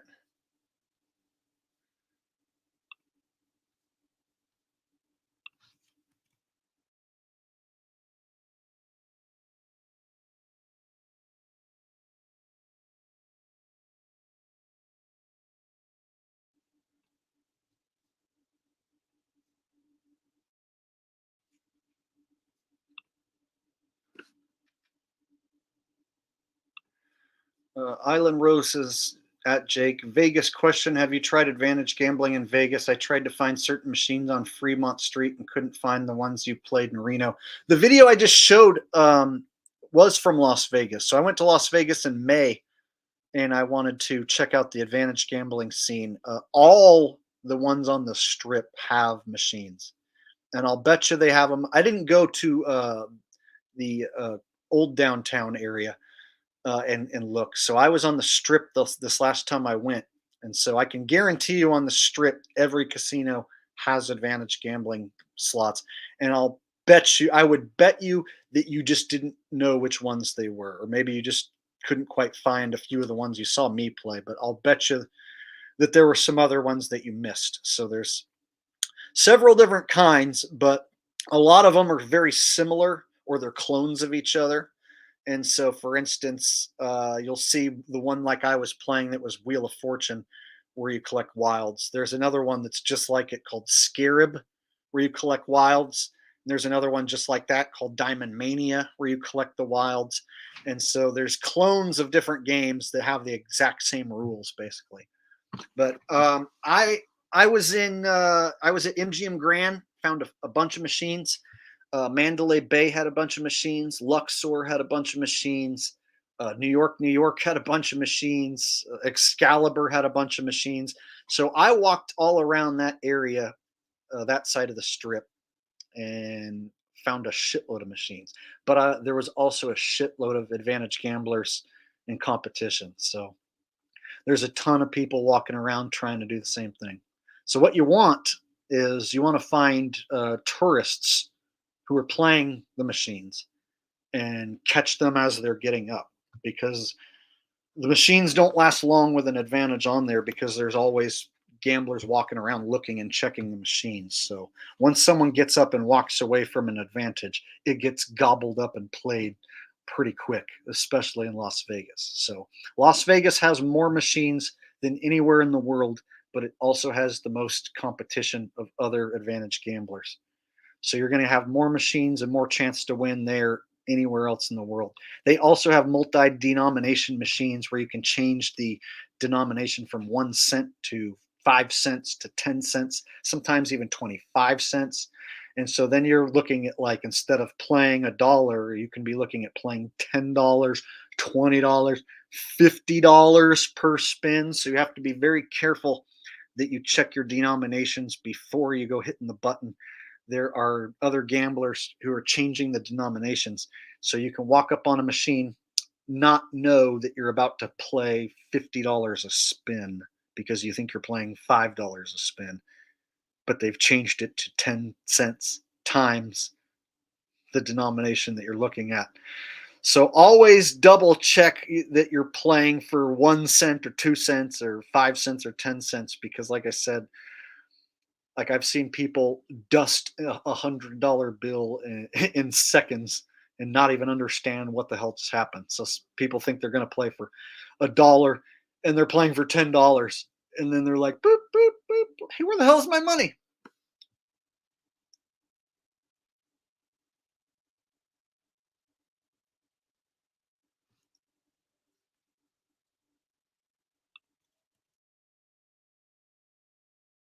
But if you don't want to have any chance at losing, then I recommend that you don't go do it.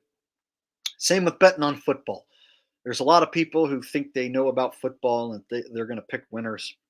And the NFL didn't get into the rigging the games business so that they could pay a bunch of football fans. They did it so they could rake piles of cash off football fans. So one thing I noticed is I have a way better shot on the machines than I do trying to pick a winner at sports. Jack M says, what's the biggest hit you ever got on a slot?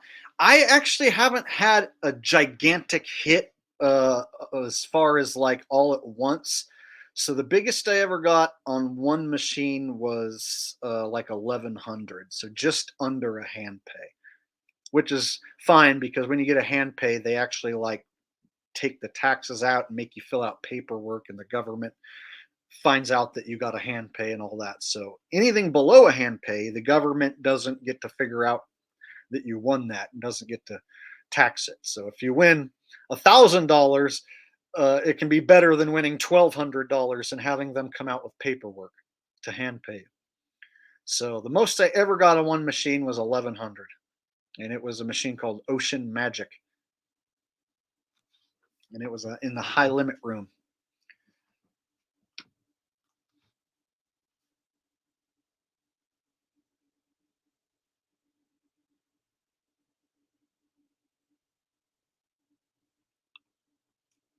Chris C says NFL equals rigged. Yes, if you've been watching my videos, it's pretty tough to argue.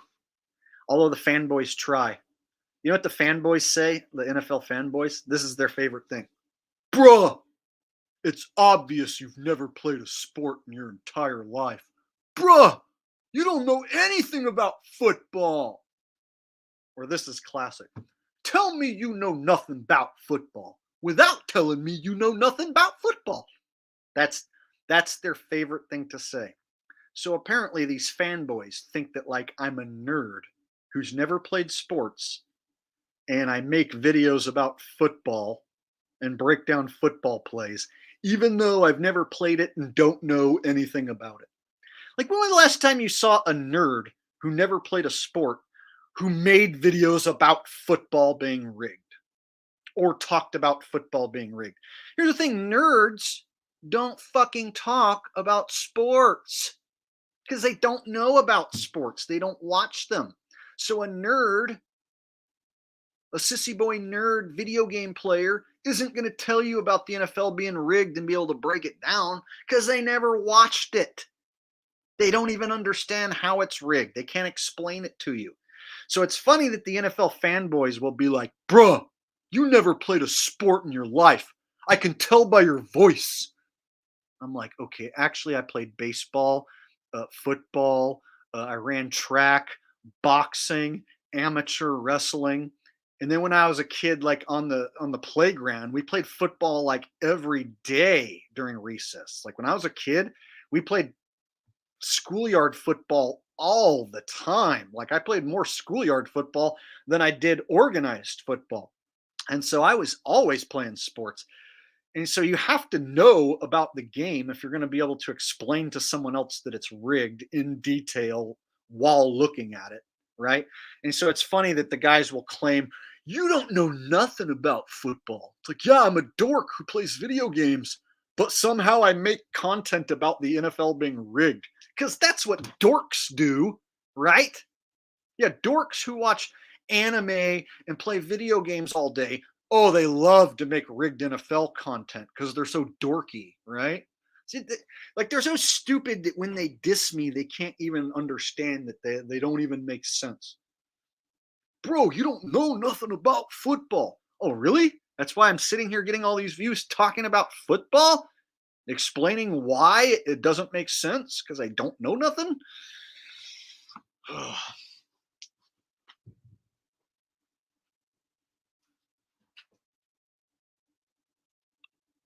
Skiza R3 Forces. Jake, what are your thoughts on Bigfoot? Any?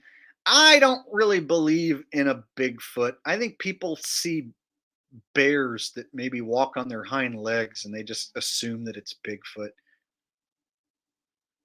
So yeah, I don't really believe in a Bigfoot. And Mitch has a joke about that. Mitch's joke says, Bigfoot is blurry, which is extra scary to me. There's a large, out of focus monster roaming the countryside. Watch out. He's blurry.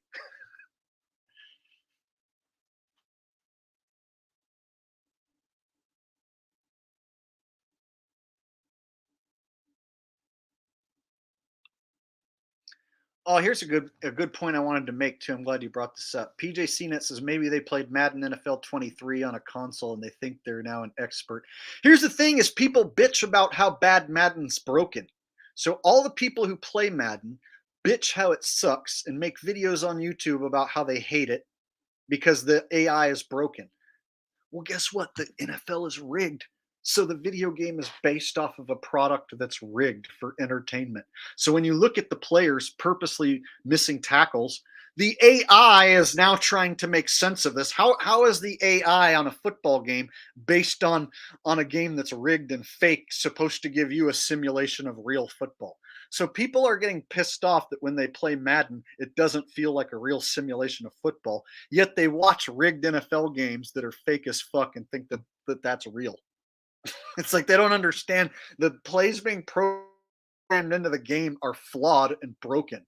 So therefore, you're going to end up with a flawed and broken game, right? If the guys in the NFL can't field a punt, that means you have to program it into the game and have the guys. If you want to make it realistic, like on TV, you have to have the players muff punts in almost every game. And anytime that would happen, the players, anyone playing would get pissed off. Nobody would want to play a game where your guy muffs punts constantly, right? Or your guys constantly step out of the way and miss tackles. Imagine if you're on defense playing Madden and your guys just step out of the way of the ball runner and dive on their face. Well, that's what happens in real life in the games, right? The defenders step out of the way of the ball carrier, dive at the feet and land on their face. So imagine if that's what you get when you play, and then you get pissed off and you want real football. What they need to do is load the game up with high school plays, like real, actual high school, legitimate football. And then the game would be more like a simulation. But you have people around the world complaining that the game is flawed and broken. The league is flawed and broken. It's fake football. How can you have a simulation based on the NFL when the NFL isn't real?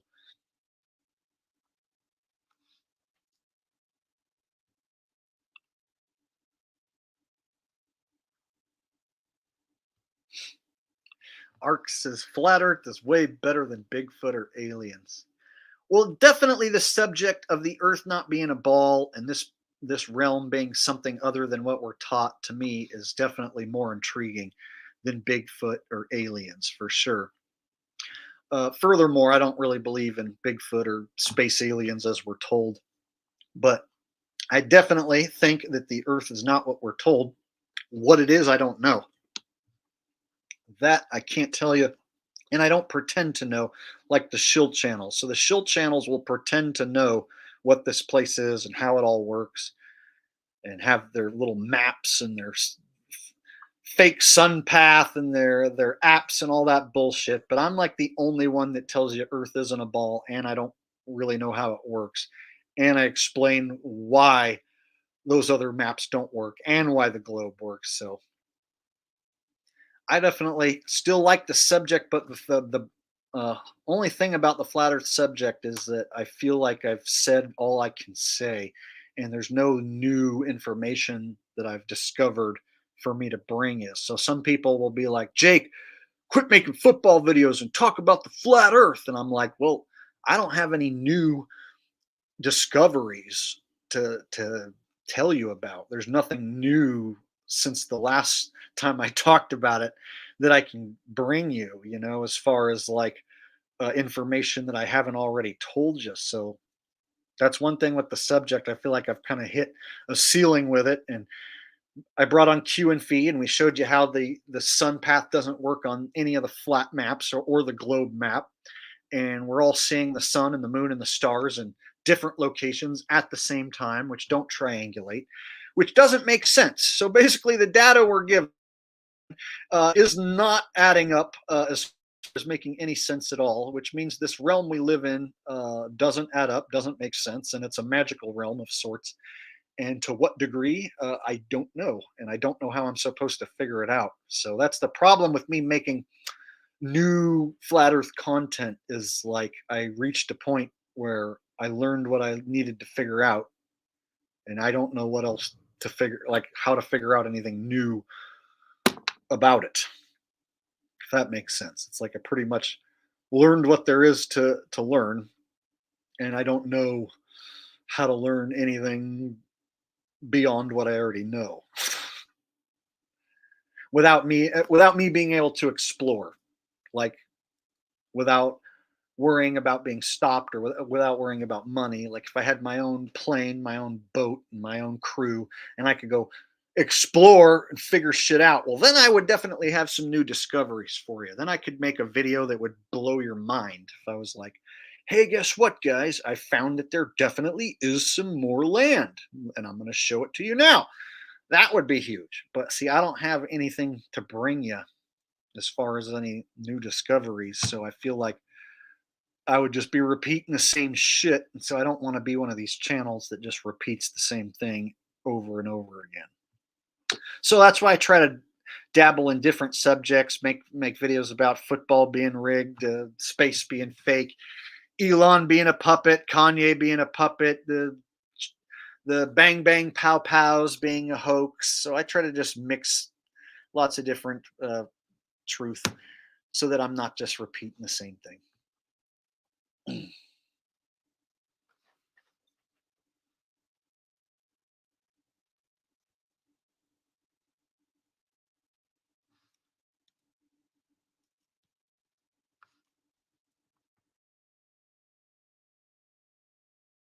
TJ CNET said that makes sense. The flat Earth debates, we often hear the same thing again and again, repeat, same as some channels. Yeah, Nathan Oakley and his people do like their same debate every day. And then you have Fight the Flat Earth doing his debates, the same thing every day. And really, it's just a big, giant waste of time is what it is. Shills on both sides. Jonna says, here's to Rusty. Speaking of, we'll have Rusty make an appearance. Come on. I'm Rusty. Come on.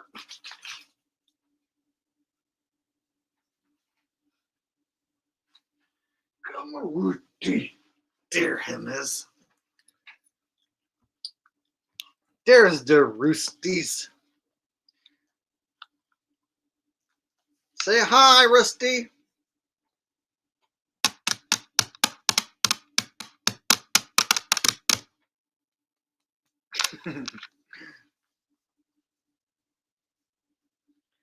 He's the Rooster Good Dog.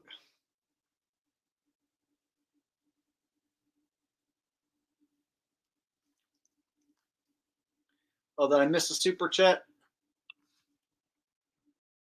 I'll go back and try. I might have missed one. I'll go back and try to find it.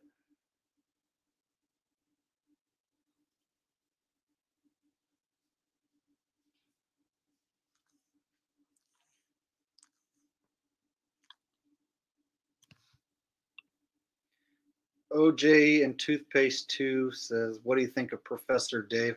Another globe earth cuck shill. gives himself some sort of scientific credibility that he doesn't have. Like, is he actually a professor? No, it's just a name. Kind of like Simon Dan. Does he have any credentials? No. Right. So it's no different than Simon Dan, Fight the Flat Earth, Fat Ass Craig, shill Globe Earth Cup channels. I don't believe there are actually men who love the globe so much and hate flat earthers so much that they want to dedicate their entire life to it. I just don't believe that that's real. To me, that's like a government job. There's nobody that would do that just on their own because they love the globe so much.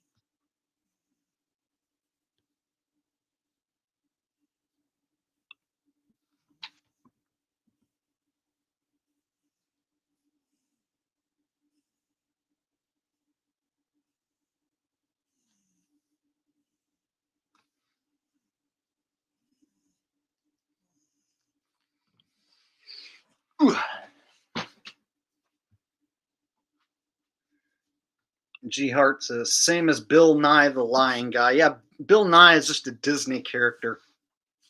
Science guy. Yeah, no real credentials. I think he went to like Cornell College or something, but a degree is just a piece of paper, really bullshit. So if you look at like, these people as characters on the world stage, it makes a lot more sense. They have a Bill Nye, the science guy, and then they have a Neil deGrasse Tyson as your resident smart science guys who are going to school the flat earthers if they say anything stupid. So then they have a lot of lower level guys that basically play that exact same part. So Professor Dave is like a cheap knockoff of Bill Nye or Neil deGrasse, and same goes for all those guys. Fight the fat ass Craig, just a cheap knockoff Simon Dan. Simon Dan, just a cheap knockoff of Bill Nye.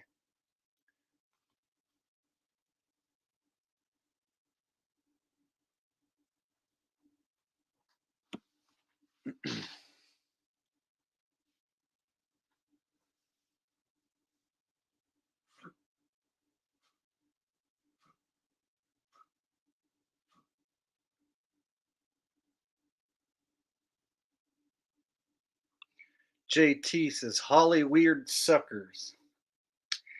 Yeah, just puppets on the stage, man. Like I said, they're all puppets on the stage. That's the way I see all of them. And so I remember back when I used to like believe in these celebrities as being like real people who like make their own decisions. And now I don't see them as that. I like literally see them as like puppets, being like their body is for sale, their mind is for sale, their words are for sale. So imagine like these characters as being like a canvas, a billboard, a walking, talking billboard, and you can buy their thoughts and tell them what to do and basically lead them around like a puppet and get them to influence people and get and push the evil agendas that the evil overlords have come up with. They can use these actors and these celebrities to push out these plans. Meanwhile, the true evil overlords that run this place, they're back in the shadows, hiding out of the public eye. So even like a family like the Rothschilds, nobody really calls them out. There's no regular people calling out the Rothschild family or Rockefeller family. Instead, they look at these figureheads and puppet heads and give their attention to them. So there's people that'll say, Joe Biden's he's made this country terrible, and then other people will say, oh, Trump's terrible and he's the one that made it. And it's like, really, neither of those guys are in charge or do anything. They're just puppets. And so I look at all the puppets, like I said, as if they're actually attached to strings, as if there's actually an elite overlord going like this, making them talk and speak. Like, that's the way I see them in my head.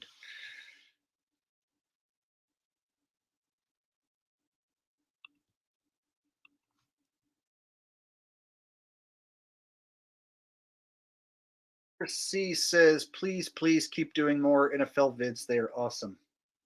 Yeah, I'm going to keep doing my weekly.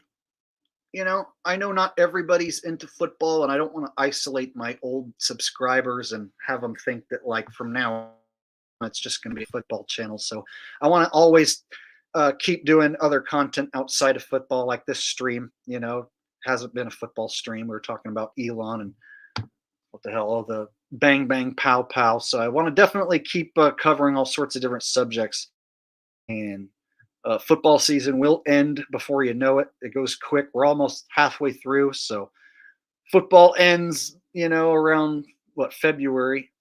And so after that, I'm not going to keep talking about basketball or hockey or whatever. So we'll just revert back to just regular truth stuff. So enjoy it while the season lasts, because I'm not going to make basketball videos and hockey videos each week. Top 10 basketball. No, not going to do it. I'm already getting sick of the NFL shit. It's getting old fast.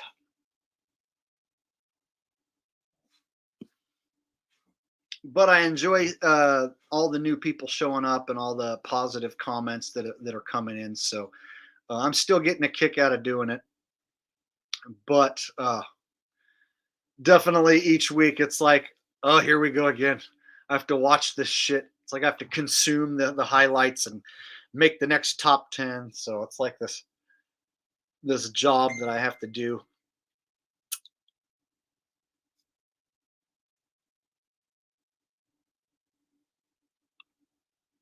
Ark says, no, the NFL rig plays are excellent. Well, I appreciate that. Yeah, a lot of people like them. It's the most highest rated thing that I've been doing lately. So the rigged NFL stuff has brought in a new audience, and it's also brought in new subscribers.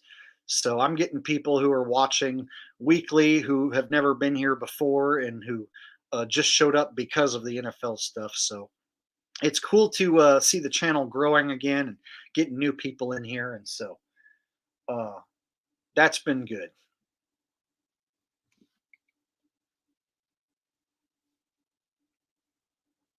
A part of me wants to make predictions, but then again, I don't, because like I don't bet the games, and I'm kind of weary about betting the games since they're rigged. Even if I know they're rigged, I still can't seem to figure out who's going to win for sure. You know, even if I go against the public or have any sort of system where like, oh, well, if the spread is this, or if the public is betting on this way, then I'll go this way. No matter what I do, I always feel like I could totally lose my money. So I'm very weary about betting on the NFL, but there's a part of me that was thinking about making some predictions just to like keep it fun for the people who watch the NFL and tell you who I think might go end up in the Super Bowl or stuff like that. But I don't want to influence anyone to bet and lose and then bitch at me or gripe at me for picking wrong. So the part of me that wants to just not make picks, not make any sort of predictions at all, is because I don't want any of you guys to bet on it and lose and then get mad at me. Like, I'm not trying to sell picks, I'm not trying to make any money off telling anyone who to bet on, and I personally don't feel confident enough to bet any big money. If I am going to bet, it would be small. So a part of me wants to make a prediction just to see if I get it right, but then again, I don't want to be like wrong and have somebody like, I lost $5,000 because of you, or something shit like that.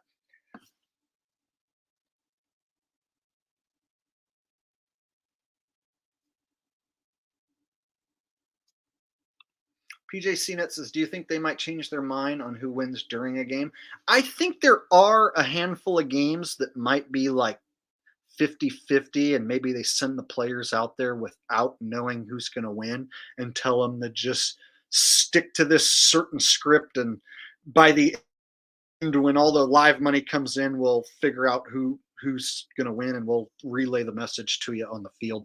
So perhaps there might be some games where a bunch of money comes in live and they flip the outcome, or perhaps they go into a certain game where the money's really even and they're like, okay, go out there and keep the game close and tight, and then in the fourth quarter we'll send you a message out on the field to let you know which team we need to win. So I can't tell you for sure because I'm not involved, so it's speculation.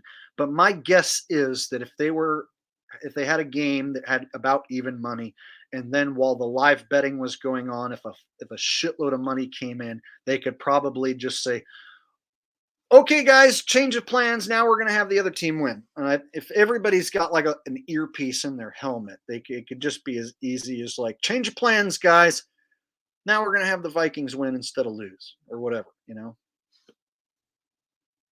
But I can't say that for sure because that is just speculation. So we do know it's rigged, but exactly like, you know, like which games and how, and have they ever switched the outcome in the middle of a game, or do the players go into games sometimes not knowing and have to just play some pretend football and then get told, okay, you now lose.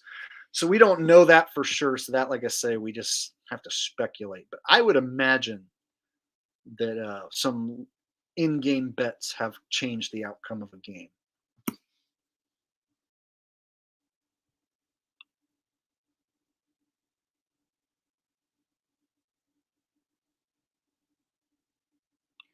Roberto Sanchez says all things are rigged where millions are on the line. Try billions. Billions. Multiple billions. These people who bet on sports, man, you know, they'll get on a hot streak, get too big for their britches, and there's people out there betting $10,000 a game, you know, thousands and thousands of dollars on a game, and they're recreational bettors, man. And just as quick as you can get hot and win 3-4 games in a row, you can get cold and lose 3-4 games in a row, and all your profit go bye-bye. So I've seen guys who win a few games and think they're hot shit, but eventually, if you keep betting in the long run, it is designed to pull the rug out from underneath you. And if you have been betting, you probably already know by now, by having the rug pulled out from underneath you many times, how rigged it really is. I can't tell you how many times when I used to think like, oh, well, there ain't no way this team's going to lose. There ain't no way that so-and-so is going to beat so-and-so. And that's the one game that I got wrong and would lose. So what they expect a lot of gullible fans to do is to load up on some of these games so they can entice you with a spread that's intentionally deceiving to get you to be like, holy shit, I get to bet on the team I think is going to win, and they're the underdog, and I get free points too. Well, sign me up. So they can make a spread that's intentionally deceiving to trick you into betting and then pull the rug right out from underneath you so easily. So they are professionals at pulling the rug out from underneath ignorant sports bettors. And it's really like one of the most perfect scams because there's people who watch think they know who's going to win because they watch and they look at the stats and shit. And it has nothing to do with how much you know about football, how much you know about X's and O's, and how much you know about the players. It's like the X's and O's are bullshit. It's made up. So it's really just quite the perfect scam to steal lots of money off ignorant sports bettors.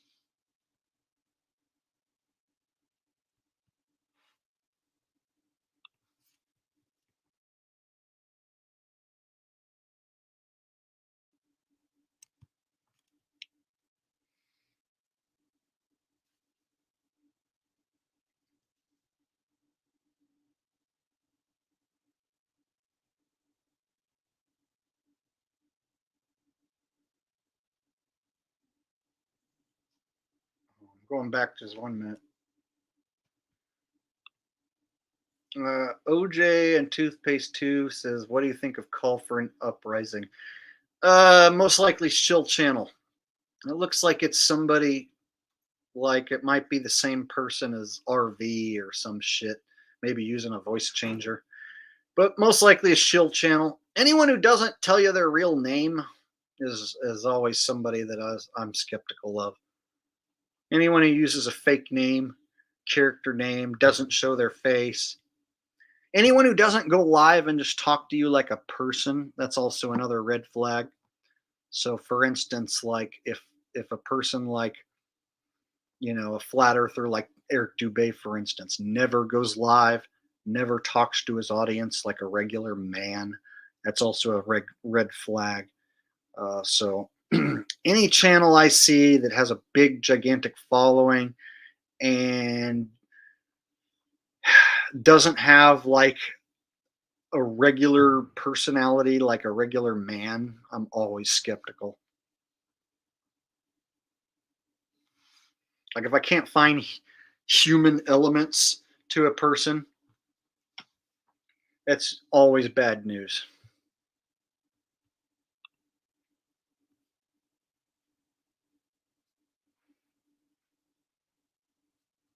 Chris Lee Aries says, what about Undead Chronic? I got into him for like 3-4 months and then I got out of it. Here's the thing with all the red pill men content, all the men going their own way content, women bashing content. It's by design, and it's part of the agenda to keep men and women apart. And so right now you have women on TikTok complaining about how there's no more good men, and they spread their legs and take their clothes off and have OnlyFans. And then there's men who are saying she's for the streets, she's a 304, you don't need that girl, don't get married, don't get with any of these women. And if they've had more than one person in their body count, they're hoe bags and 304s and they're for the street. So what this is a designed agenda to get men and women to not create strong family units. So it was content that I started to make, and I was starting to get a following bashing women. But then when I really figured out like the evilness behind it, there's nothing to be gained by constantly bashing women and being like, look at this 304, she's for the streets. She's for the streets. Like every single girl on TikTok is a stupid hoe bag for the streets. And Undead Chronic is just this buff, awesome guy that all these virgin women want to be with. And if you've been with 2 guys, then you're a hoe bag.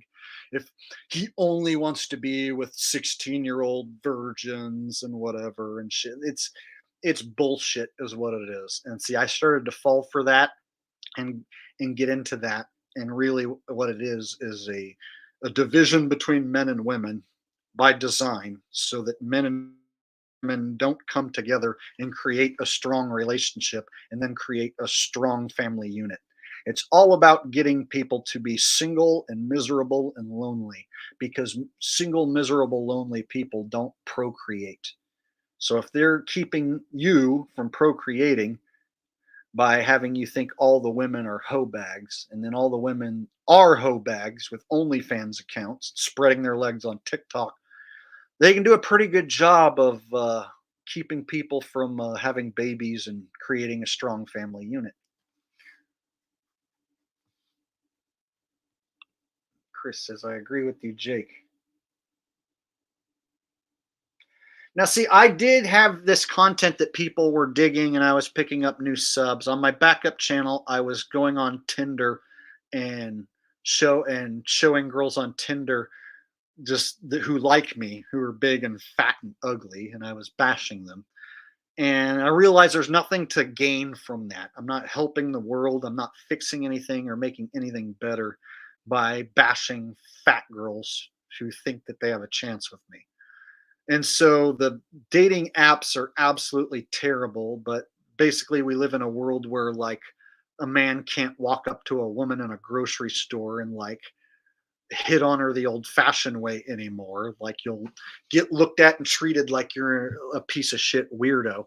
And so we're being shoved onto these dating apps, and the dating apps are designed to keep you single because that's how they make money. They don't make money by setting you up with a long-lasting relationships. The dating apps make money on single men, so there's incentive for them to not match people up. And like I said, trying to meet someone in person, where do you go? How do you do that? When I was a teenager, I would walk up to women, or girls, and maybe try and hit on them or whatever. And it wasn't always successful, but there were times where you could spot a girl in the grocery store many years ago and then walk up and get a number. Whereas now my problem with trying to do a cold approach is like, why am I going to cold approach a woman who might be a liberal, who's been vaxxed, who works in the medical industry, who I don't want. I have to make sure who she is and if she has a personality that I'm even going to get along with. So I can't just walk up to a cute girl because she's cute and be like, hey, baby, you want to go out and get some ice cream?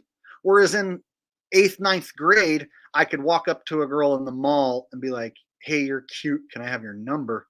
And if she thought I was cute, then I would call. I didn't care if she was liberal. I didn't care about her VAXX status. So here's the difference is like back when you used to be able to cold approach a person was when I didn't care about their personality or their VAXX status. Whereas now that matters quite a bit. I'm not going to walk up to a lady in the casino just because she looks good and be like, hey, baby, what's up?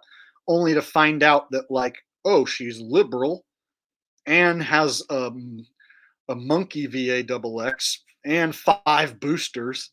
And she works in the medical industry and hates guys like me. It doesn't behoove me to walk up and even try that anymore. So basically we're in a situation now where as a single man, I don't feel comfortable cold approaching women. And at the same time, I think dating apps are garbage. And I'm an individual who's intelligent and living in a world of unintelligent tards. So it's very difficult for a man like myself to try and find any sort of partner these days. And guys like Undead Chronic just make the whole thing even worse by encouraging you to bash women, encouraging you to exit the dating game. So what I found was like I wasn't getting any more dates by treating women like shit.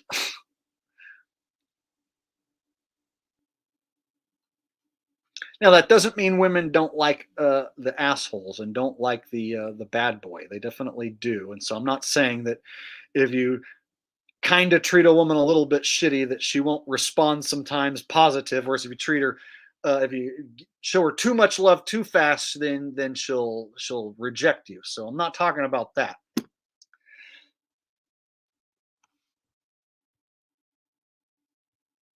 Yeah, it's like the Andrew Tate shit. And that's another guy I never got into and never followed it. Everybody like acted like he was some sort of guru or somebody special. This Andrew Tate person.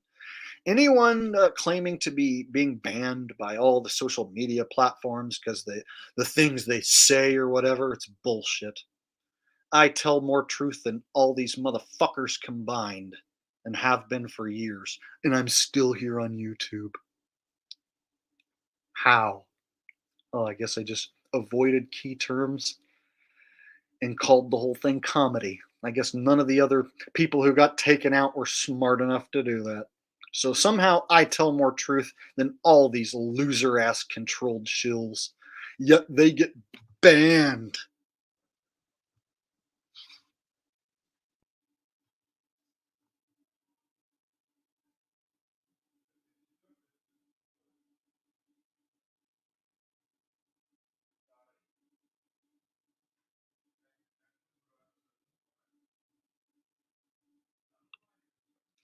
Jason Nichols says, pass on any woman wearing mask while driving outside.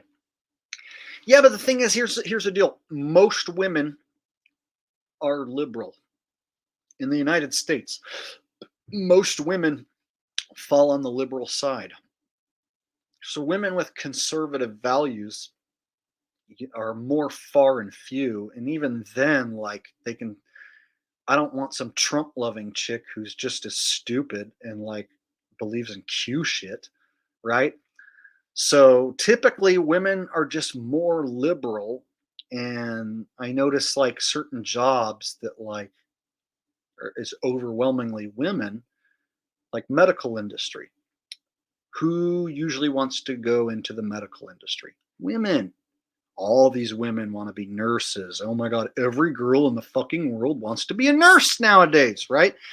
Or work in some sort of medical field. And if you work in the medical field, then chances are you're going to get VAXX'd because they typically don't want to hire people or have people on staff who aren't going along with the agenda. So basically, if you work in the medical field, you're going to be pro VAXX. So all these women who I come across on the dating apps that are registered nurses, work in the medical field, like I figure chances are strong they're going to be of a liberal mindset and they're going to be VA double X'd. And that's just not going to work.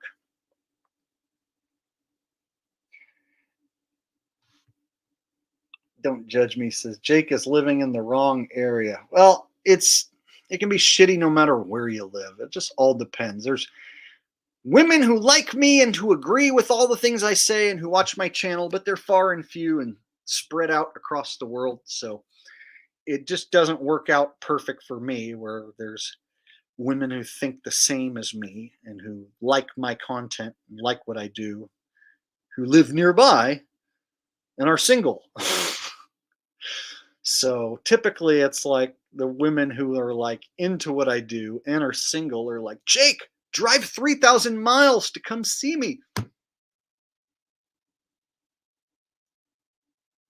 So there's definitely chicks who are like 2,000-3,000 miles away from where I live who might have potential. But it always comes down to like, pack up and leave your entire life behind for a chance at something that you don't know if it's going to work out or not in a new place where you've never lived or been.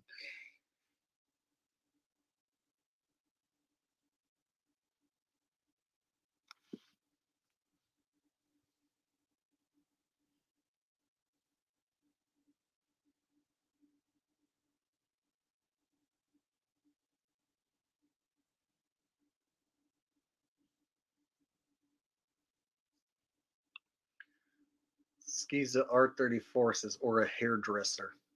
I swear medical is like the #1 job I see on the dating apps is just single medical industry women. I'm a registered nurse. I have 4 kids and I'm single. And I'm not looking for any bullshit or any games. My kids come first, all right? I'm looking for a man who doesn't mind that I have 4 kids. I'm not trying to hook up. So if you're looking for a hookup, then you can just get lost. It's like, that's like every woman who's interested in me will usually say that they're a registered nurse, have 4 kids, and they're not looking for anything except like a serious man to simp for them. It's weird. And then they aren't interested once they figure out that I talk about conspiracies. What a world. Oh yeah, and then don't forget about the chicks who, like, if you're under 6 foot or you don't have a job that like they think makes lots of money, then you're automatically dismissed. The 6 foot thing sucks because there'll be girls who are 5'6" who are like, I only date 6. It's like, I'm taller than a girl, but it's still not enough tall. Now, granted, the women who are 6 foot, I understand why they don't want to be with a guy who's 5'7". But then there's girls who are 5'7", and I'm 5'7", and they have to be with a guy who's over 6 foot because it makes them feel safe, right? Because if a guy's that much taller, then he's gonna keep you safe from the boogeyman.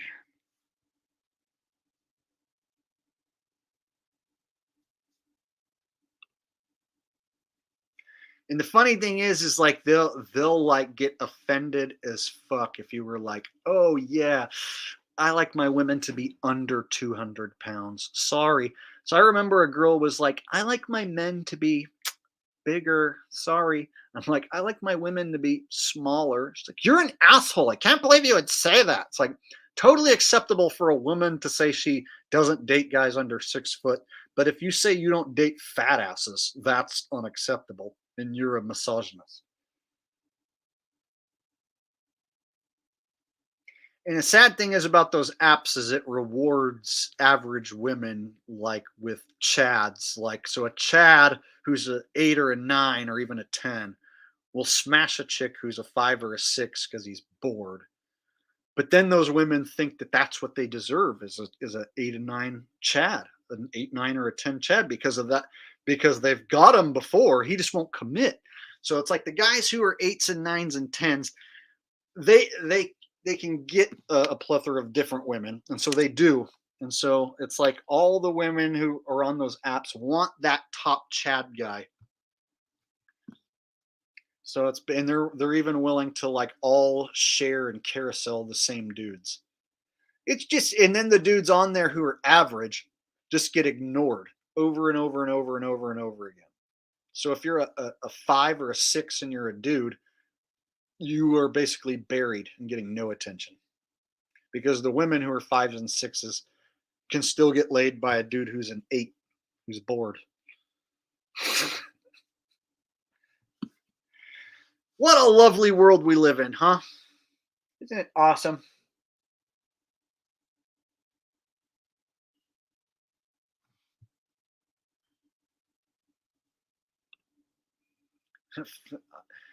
I've been Rick since this fat white woman with a slim, tall black man. I see it all the time. Yeah, black guys don't mind the 50-year-old fat ass. The 50-year-old who's 250 pounds. Black guys like, yeah, some of that white pussy, yeah. Like, they don't seem to mind. And then those women get this like inflated ego too. Like, I don't want some regular white man when I can have Tyrone and his monster cock. So then there's 50-year-old women like who are fat with inflated egos because they got Tyrone's monster cock and they think they're something special now.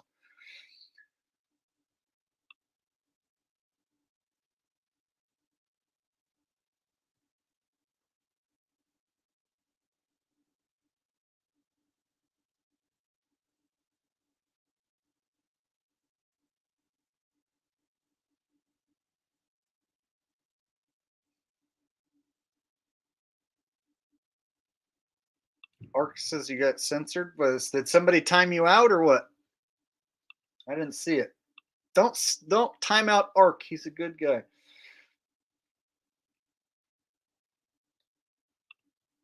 Omar C-word says, I don't like fatties. They sure do like me. So weird. Some of the biggest chunkers are the ones that like want to be with the 5'7" skinny guy. Like they don't mind being with a 5'7" skinny guy. Problem is when you're a 5'7" skinny guy who's decent looking, you don't want to be with a 250-pound chunker typically.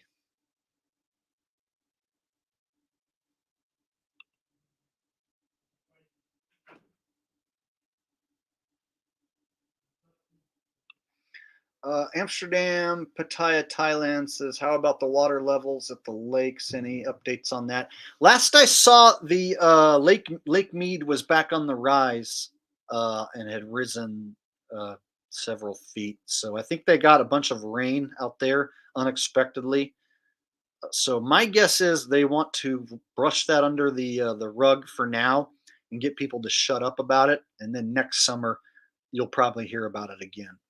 So right now, with the weather turning cold and more rain expected, it'll probably rise a little bit. And then next summer after is when you can expect that to start popping off again. So I think it was getting too much attention, so they just decided to go ahead and fill the lakes back up a smidge so that everyone would just shut up.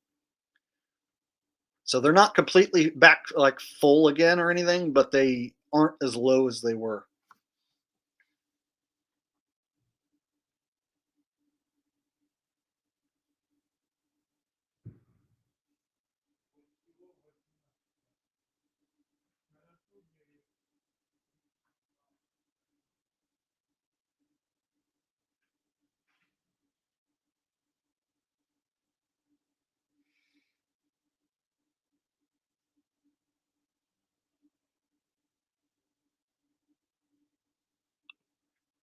Chris Lee Airy says, if she's a proportioned fatty, maybe I'd smash and dash. Hey, you know, when times get tough and you haven't had any loving for a while, you know, they start looking better and better.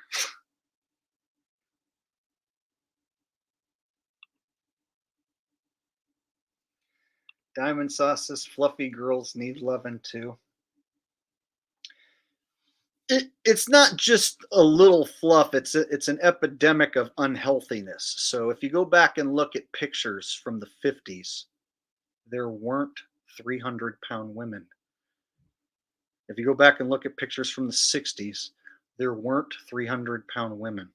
If you go back and look at pictures from the 70s, even into the 80s, it wasn't until the 90s when women started to blow up. So if you go back and look at a crowd shot from New York City or Los Angeles in the 70s or the 60s or the 50s, you're hard pressed to find a big, fat, wide person. So being a bigger woman, was a thing, but not these like chunky, like just rolls and rolls of fat, like have to get on the cart at Walmart type shit. Like that's something that started in the 90s.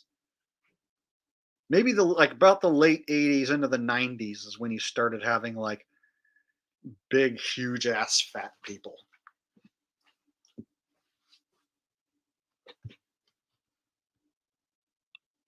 Chris C says sugars and GMOs. I mean, it's sad when you look at old footage from the 50s. People used to wear suits and ties just to go out, and people had like really nice cars, and all the towns were nice, and everything, like every little invention, like every little thing that you had was handcrafted and made with quality in the United States, basically. So if you had a camera, it was a handcrafted quality camera, right? If you had like a radio or a record player or something that was like something that was handcrafted, that took time and effort and quality to build, and everything about that era, like 50s and 60s. When you look at it now, it's like completely different. Like people don't dress up and look good anymore. People will wear their old nasty dirty pajamas and go to Walmart, right? Whereas back in the day, people dressed up, when you went out and about, out to dinner at a restaurant, you would dress up. If you just look at the way old trains like used to be set up with nice restaurants and smoking lounges and couches and shit, and now you look at a train, it's like a Greyhound bus, right? An Amtrak train is no different than a Greyhound bus. It's just like a seat. And then go look at like the 40s and 50s and look at like when they rode on trains, they had these like smoking lounges and these extravagant decorations. Like shit was just nice. Shit ain't nice no more. Not unless you're rich.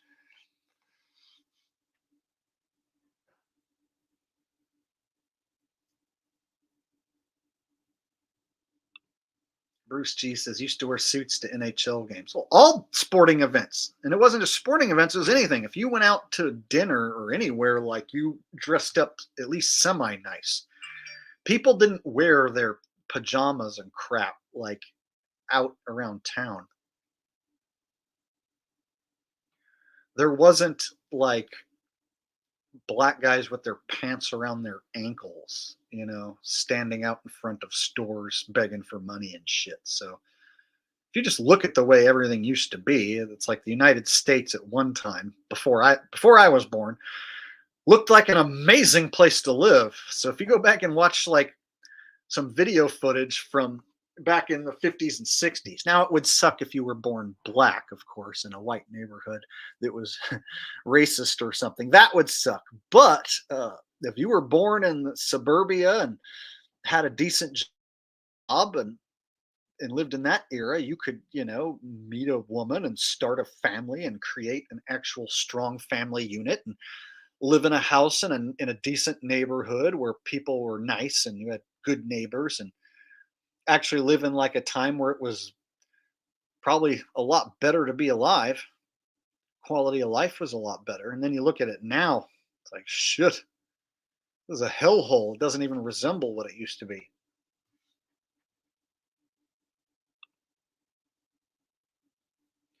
Dan Panita with a donation says, sup, dude. Sup, Dan Panita.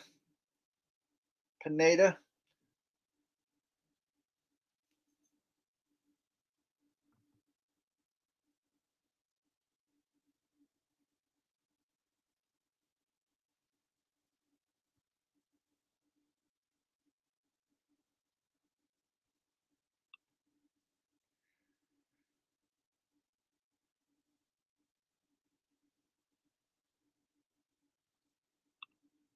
Ark says, okay, so white power, question mark.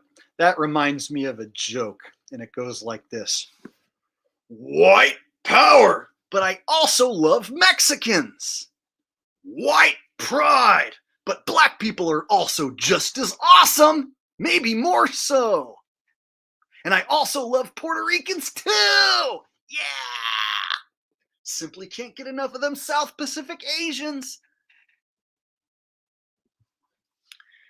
I love white people the most, more so than anybody, except for how much I love dirty, greasy Mexicans. I love dirty, greasy Mexicans more than I love white people. I wish I was a dirty, nasty Negro and not white. That would have been way better if I could have been a dirty, nasty ass Negro boy instead of a white boy. That would have been cool. Oh, wait, you think that's racist? I'm sorry if I wish I was a black lady and you don't like that. Are you saying it's racist for me to wish I was a black lady? I do. I wish I was a black lady with a big old afro. You think that's racist that I wish I was a black lady? Okay, then I don't wish I was a black lady. You think that's racist that I don't wish I was a black lady? Okay, then I do. Which is it with you people? Am I allowed to wish I was a black lady or not? Thank you. That's my favorite racist joke. That's my racist joke that I invented, and it's 100% purely for comedy, all for jokes and laughing. It's for the LOLs, which I see a lot of.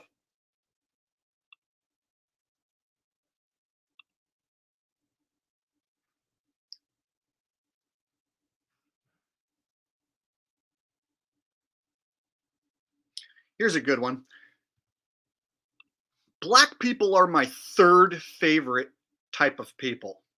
Right after white, which is number one, and then number two is brown and yellow and red, all tied, and then number three is black.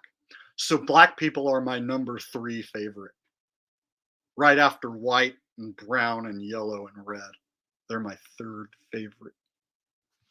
See, funny jokes, just joking.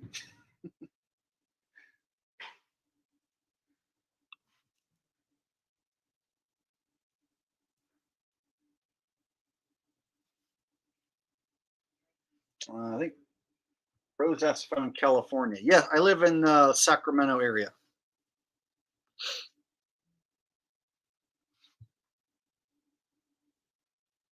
I thought you guys knew I was in California. Could have swore you knew that. No, my hometown is Modesto. That's where I'm originally from, but right now I live in the Sacramento area.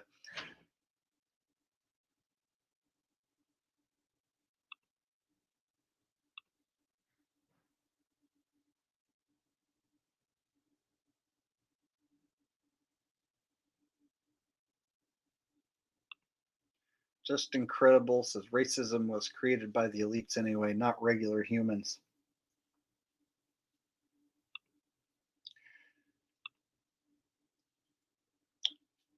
Josu Martinez says, hey, Jake, I'm a new fan, found you. Thanks to your top 10. Love your videos. My question is, what makes Elon a puppet?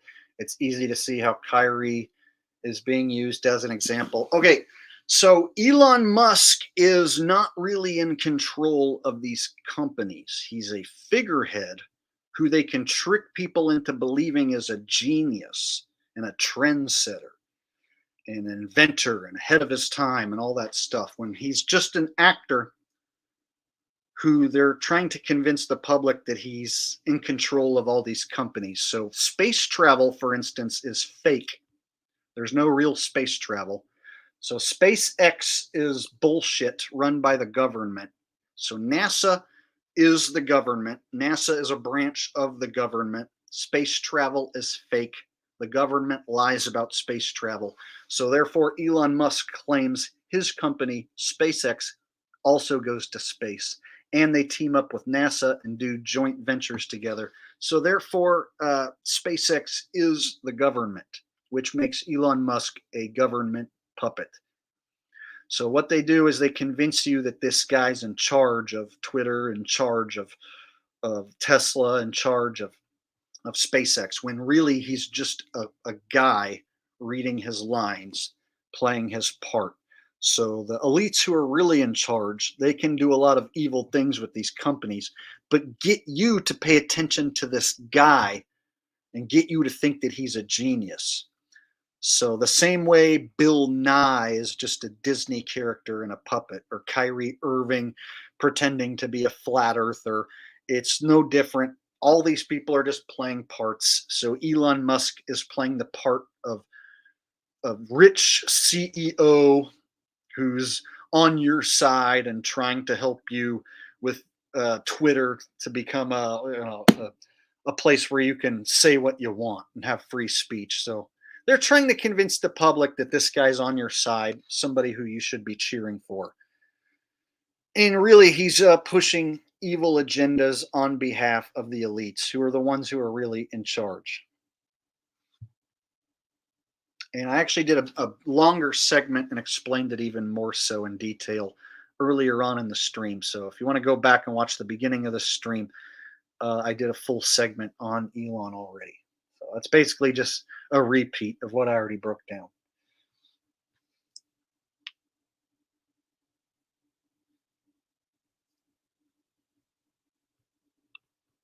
Diego says, I think this streaming is capped. I usually get kicked out after 200 views. That's weird. I've heard a few people say they've been kicked out of the streams when it gets up to 200 views or something, but I don't know how or if that's possible or what. So I don't know if like YouTube starts booting people when it gets too big. I don't know.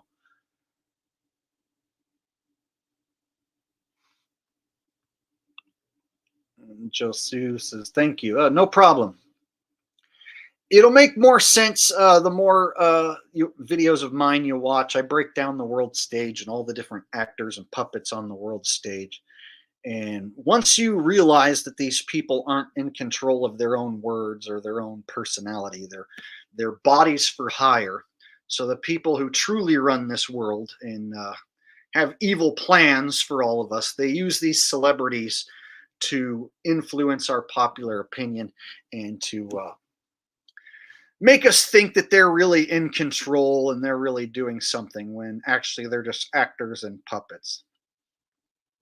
So it's no different than thinking Donald Trump or Joe Biden is in control and running the United States. They're not. They're puppets the same way. They're just pretending to be in charge, pretending to run the country. So right now you have different people playing the role of Creepy Joe. You might have 10 different Creepy Joe Bidens. Joe Biden might just be like not even a real person, for instance, and then people will think that he's running the country. He's in charge. He's doing something. It's like he's not doing something if it's 10 different actors pretending to be Joe.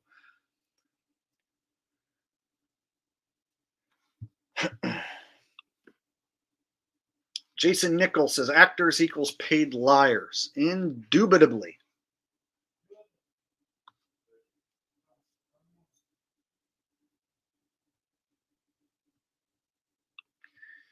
Inks G says, did you see Kanye West talking with Owen Benjamin? I did hear that. I heard that on the Jeranism stream that him and Owen were talking. Yeah, Owen is a shill in the shill club. And if he is talking to Kanye, that's just more confirmation of what I already know and have told you.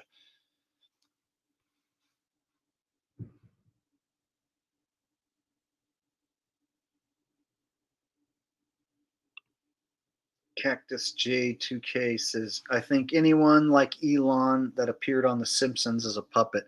Yeah, you have to look at the way that show predicted some of the future events with the 911 and a few other things, some of the presidential elections and whatnot. So definitely there's some people who have contributed to that script who are privy to the world stage.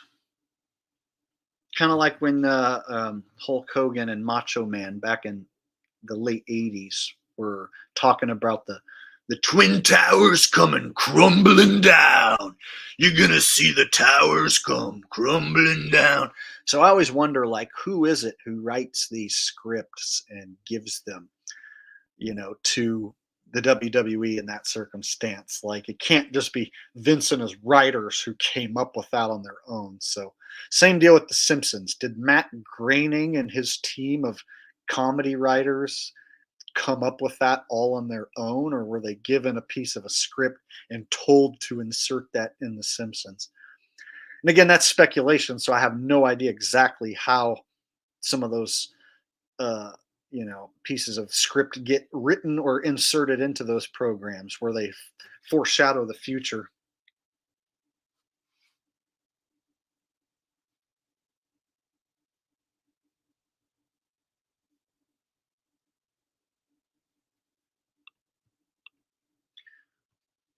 Letitia Gardner says, someone that's been to the future or writing our script in this world. I can't quite put my finger on it, because in 1989, you had Hulk Hogan and Macho Man in detail talking about when the towers come crumbling down. And there was him and Macho Man were called the Mega Powers, and they were taking on a tag team who were called the Twin Towers, Big Boss Man and Akeem. And like, what are the chances that like the Mega Powers were going to face the Twin Towers? And then also the Twin Towers faced another tag team called the Demolition. And there was even somebody in the WWF crowd who brought a sign, and it said, "Demolition will bring down the Twin Towers." And so what are the odds that like, oh, it's just coincidence? They just happened to name their tag teams that, and it just happened to come out that way and sound that way. No way. And that was in 89. And so I don't think that Vince McMahon like personally wrote that. So I'm trying to like, it makes me wonder like who or how those scripts get put in, like to The Simpsons or to wrestling, to where they foreshadow the future years before it happens and stuff. So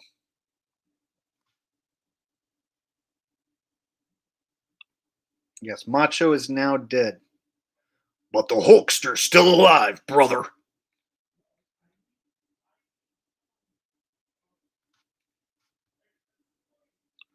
Let me tell you something. If you want to mess with the Macho Man, well, then you better step into the squared circle with me on pay-per-view, or you need to step into a Slim Jim. Oh, yeah. That hurts my throat. Macho Man always hurts my throat.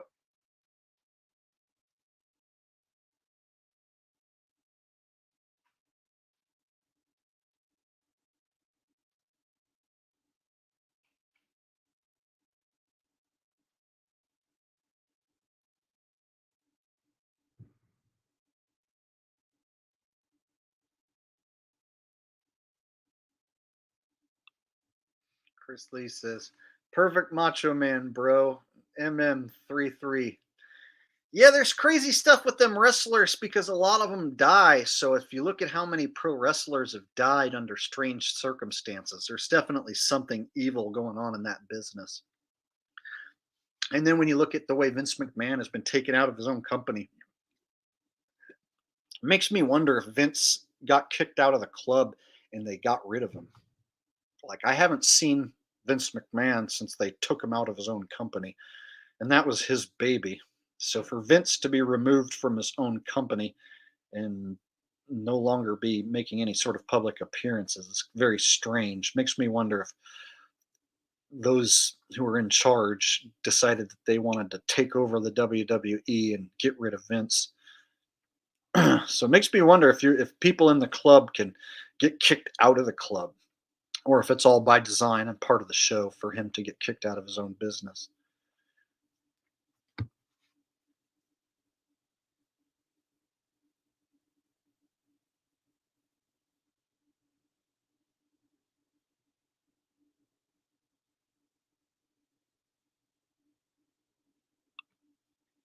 Chris says, did you see Vince was part of the Black Eye Club? Yeah, him and Hogan, definitely. And then Hogan went on to become the leader of the NWO wrestling faction.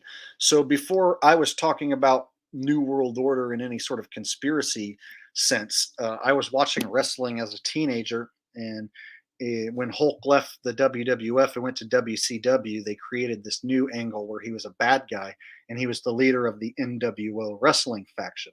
So how does a wrestling faction come up with this concept of New World Order?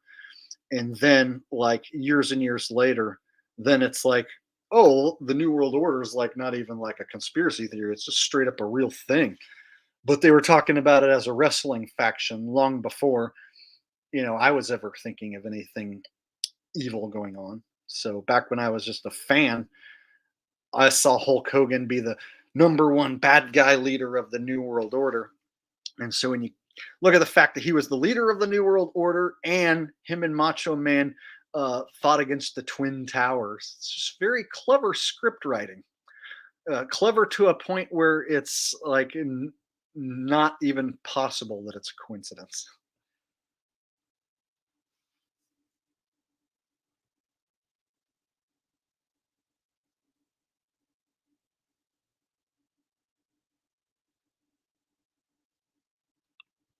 Chris Lee Aries is right. I think Ted Turner was behind the NWO faction. Well, Ted Turner bankrolled the WCW, but that's a guy who's kind of fallen off. Like, no one ever says anything about Ted Turner anymore. When was the last time you heard anything about Ted Turner or saw him on TV or anything? So I lived in Atlanta for a while, well, outside of Atlanta, in Georgia for a little while when I was a teenager. And he was like the number one guy in the city. There was like Turner Field, it was where the Braves played, Turner Broadcasting Station, TBS, WCW. So he was in the public eye a lot back then, and people talked about him a lot, whereas now you don't ever hear about him anymore.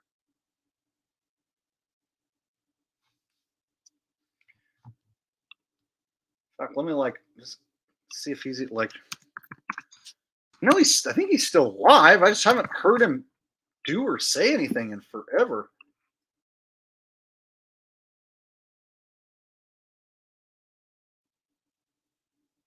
So people ask, whatever happened to Ted Turner? He currently serves as co-chairman of the board of directors. Turner's media empire began Billboard Business, Turner Outdoor Advertising. It was worth $1 million. After his father's suicide, it was worth $1 million. He purchased off Atlanta UH station. So I don't know where he's been.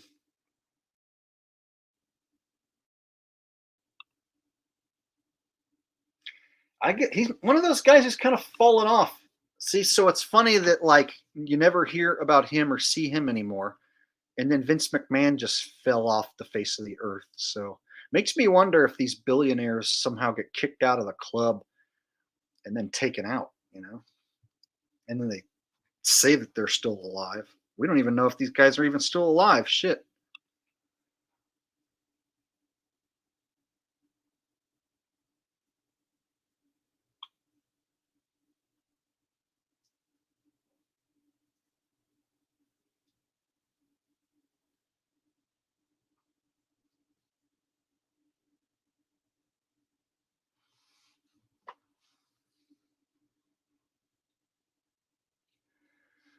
All right, I've been on here for about 3 hours and I'm getting tired.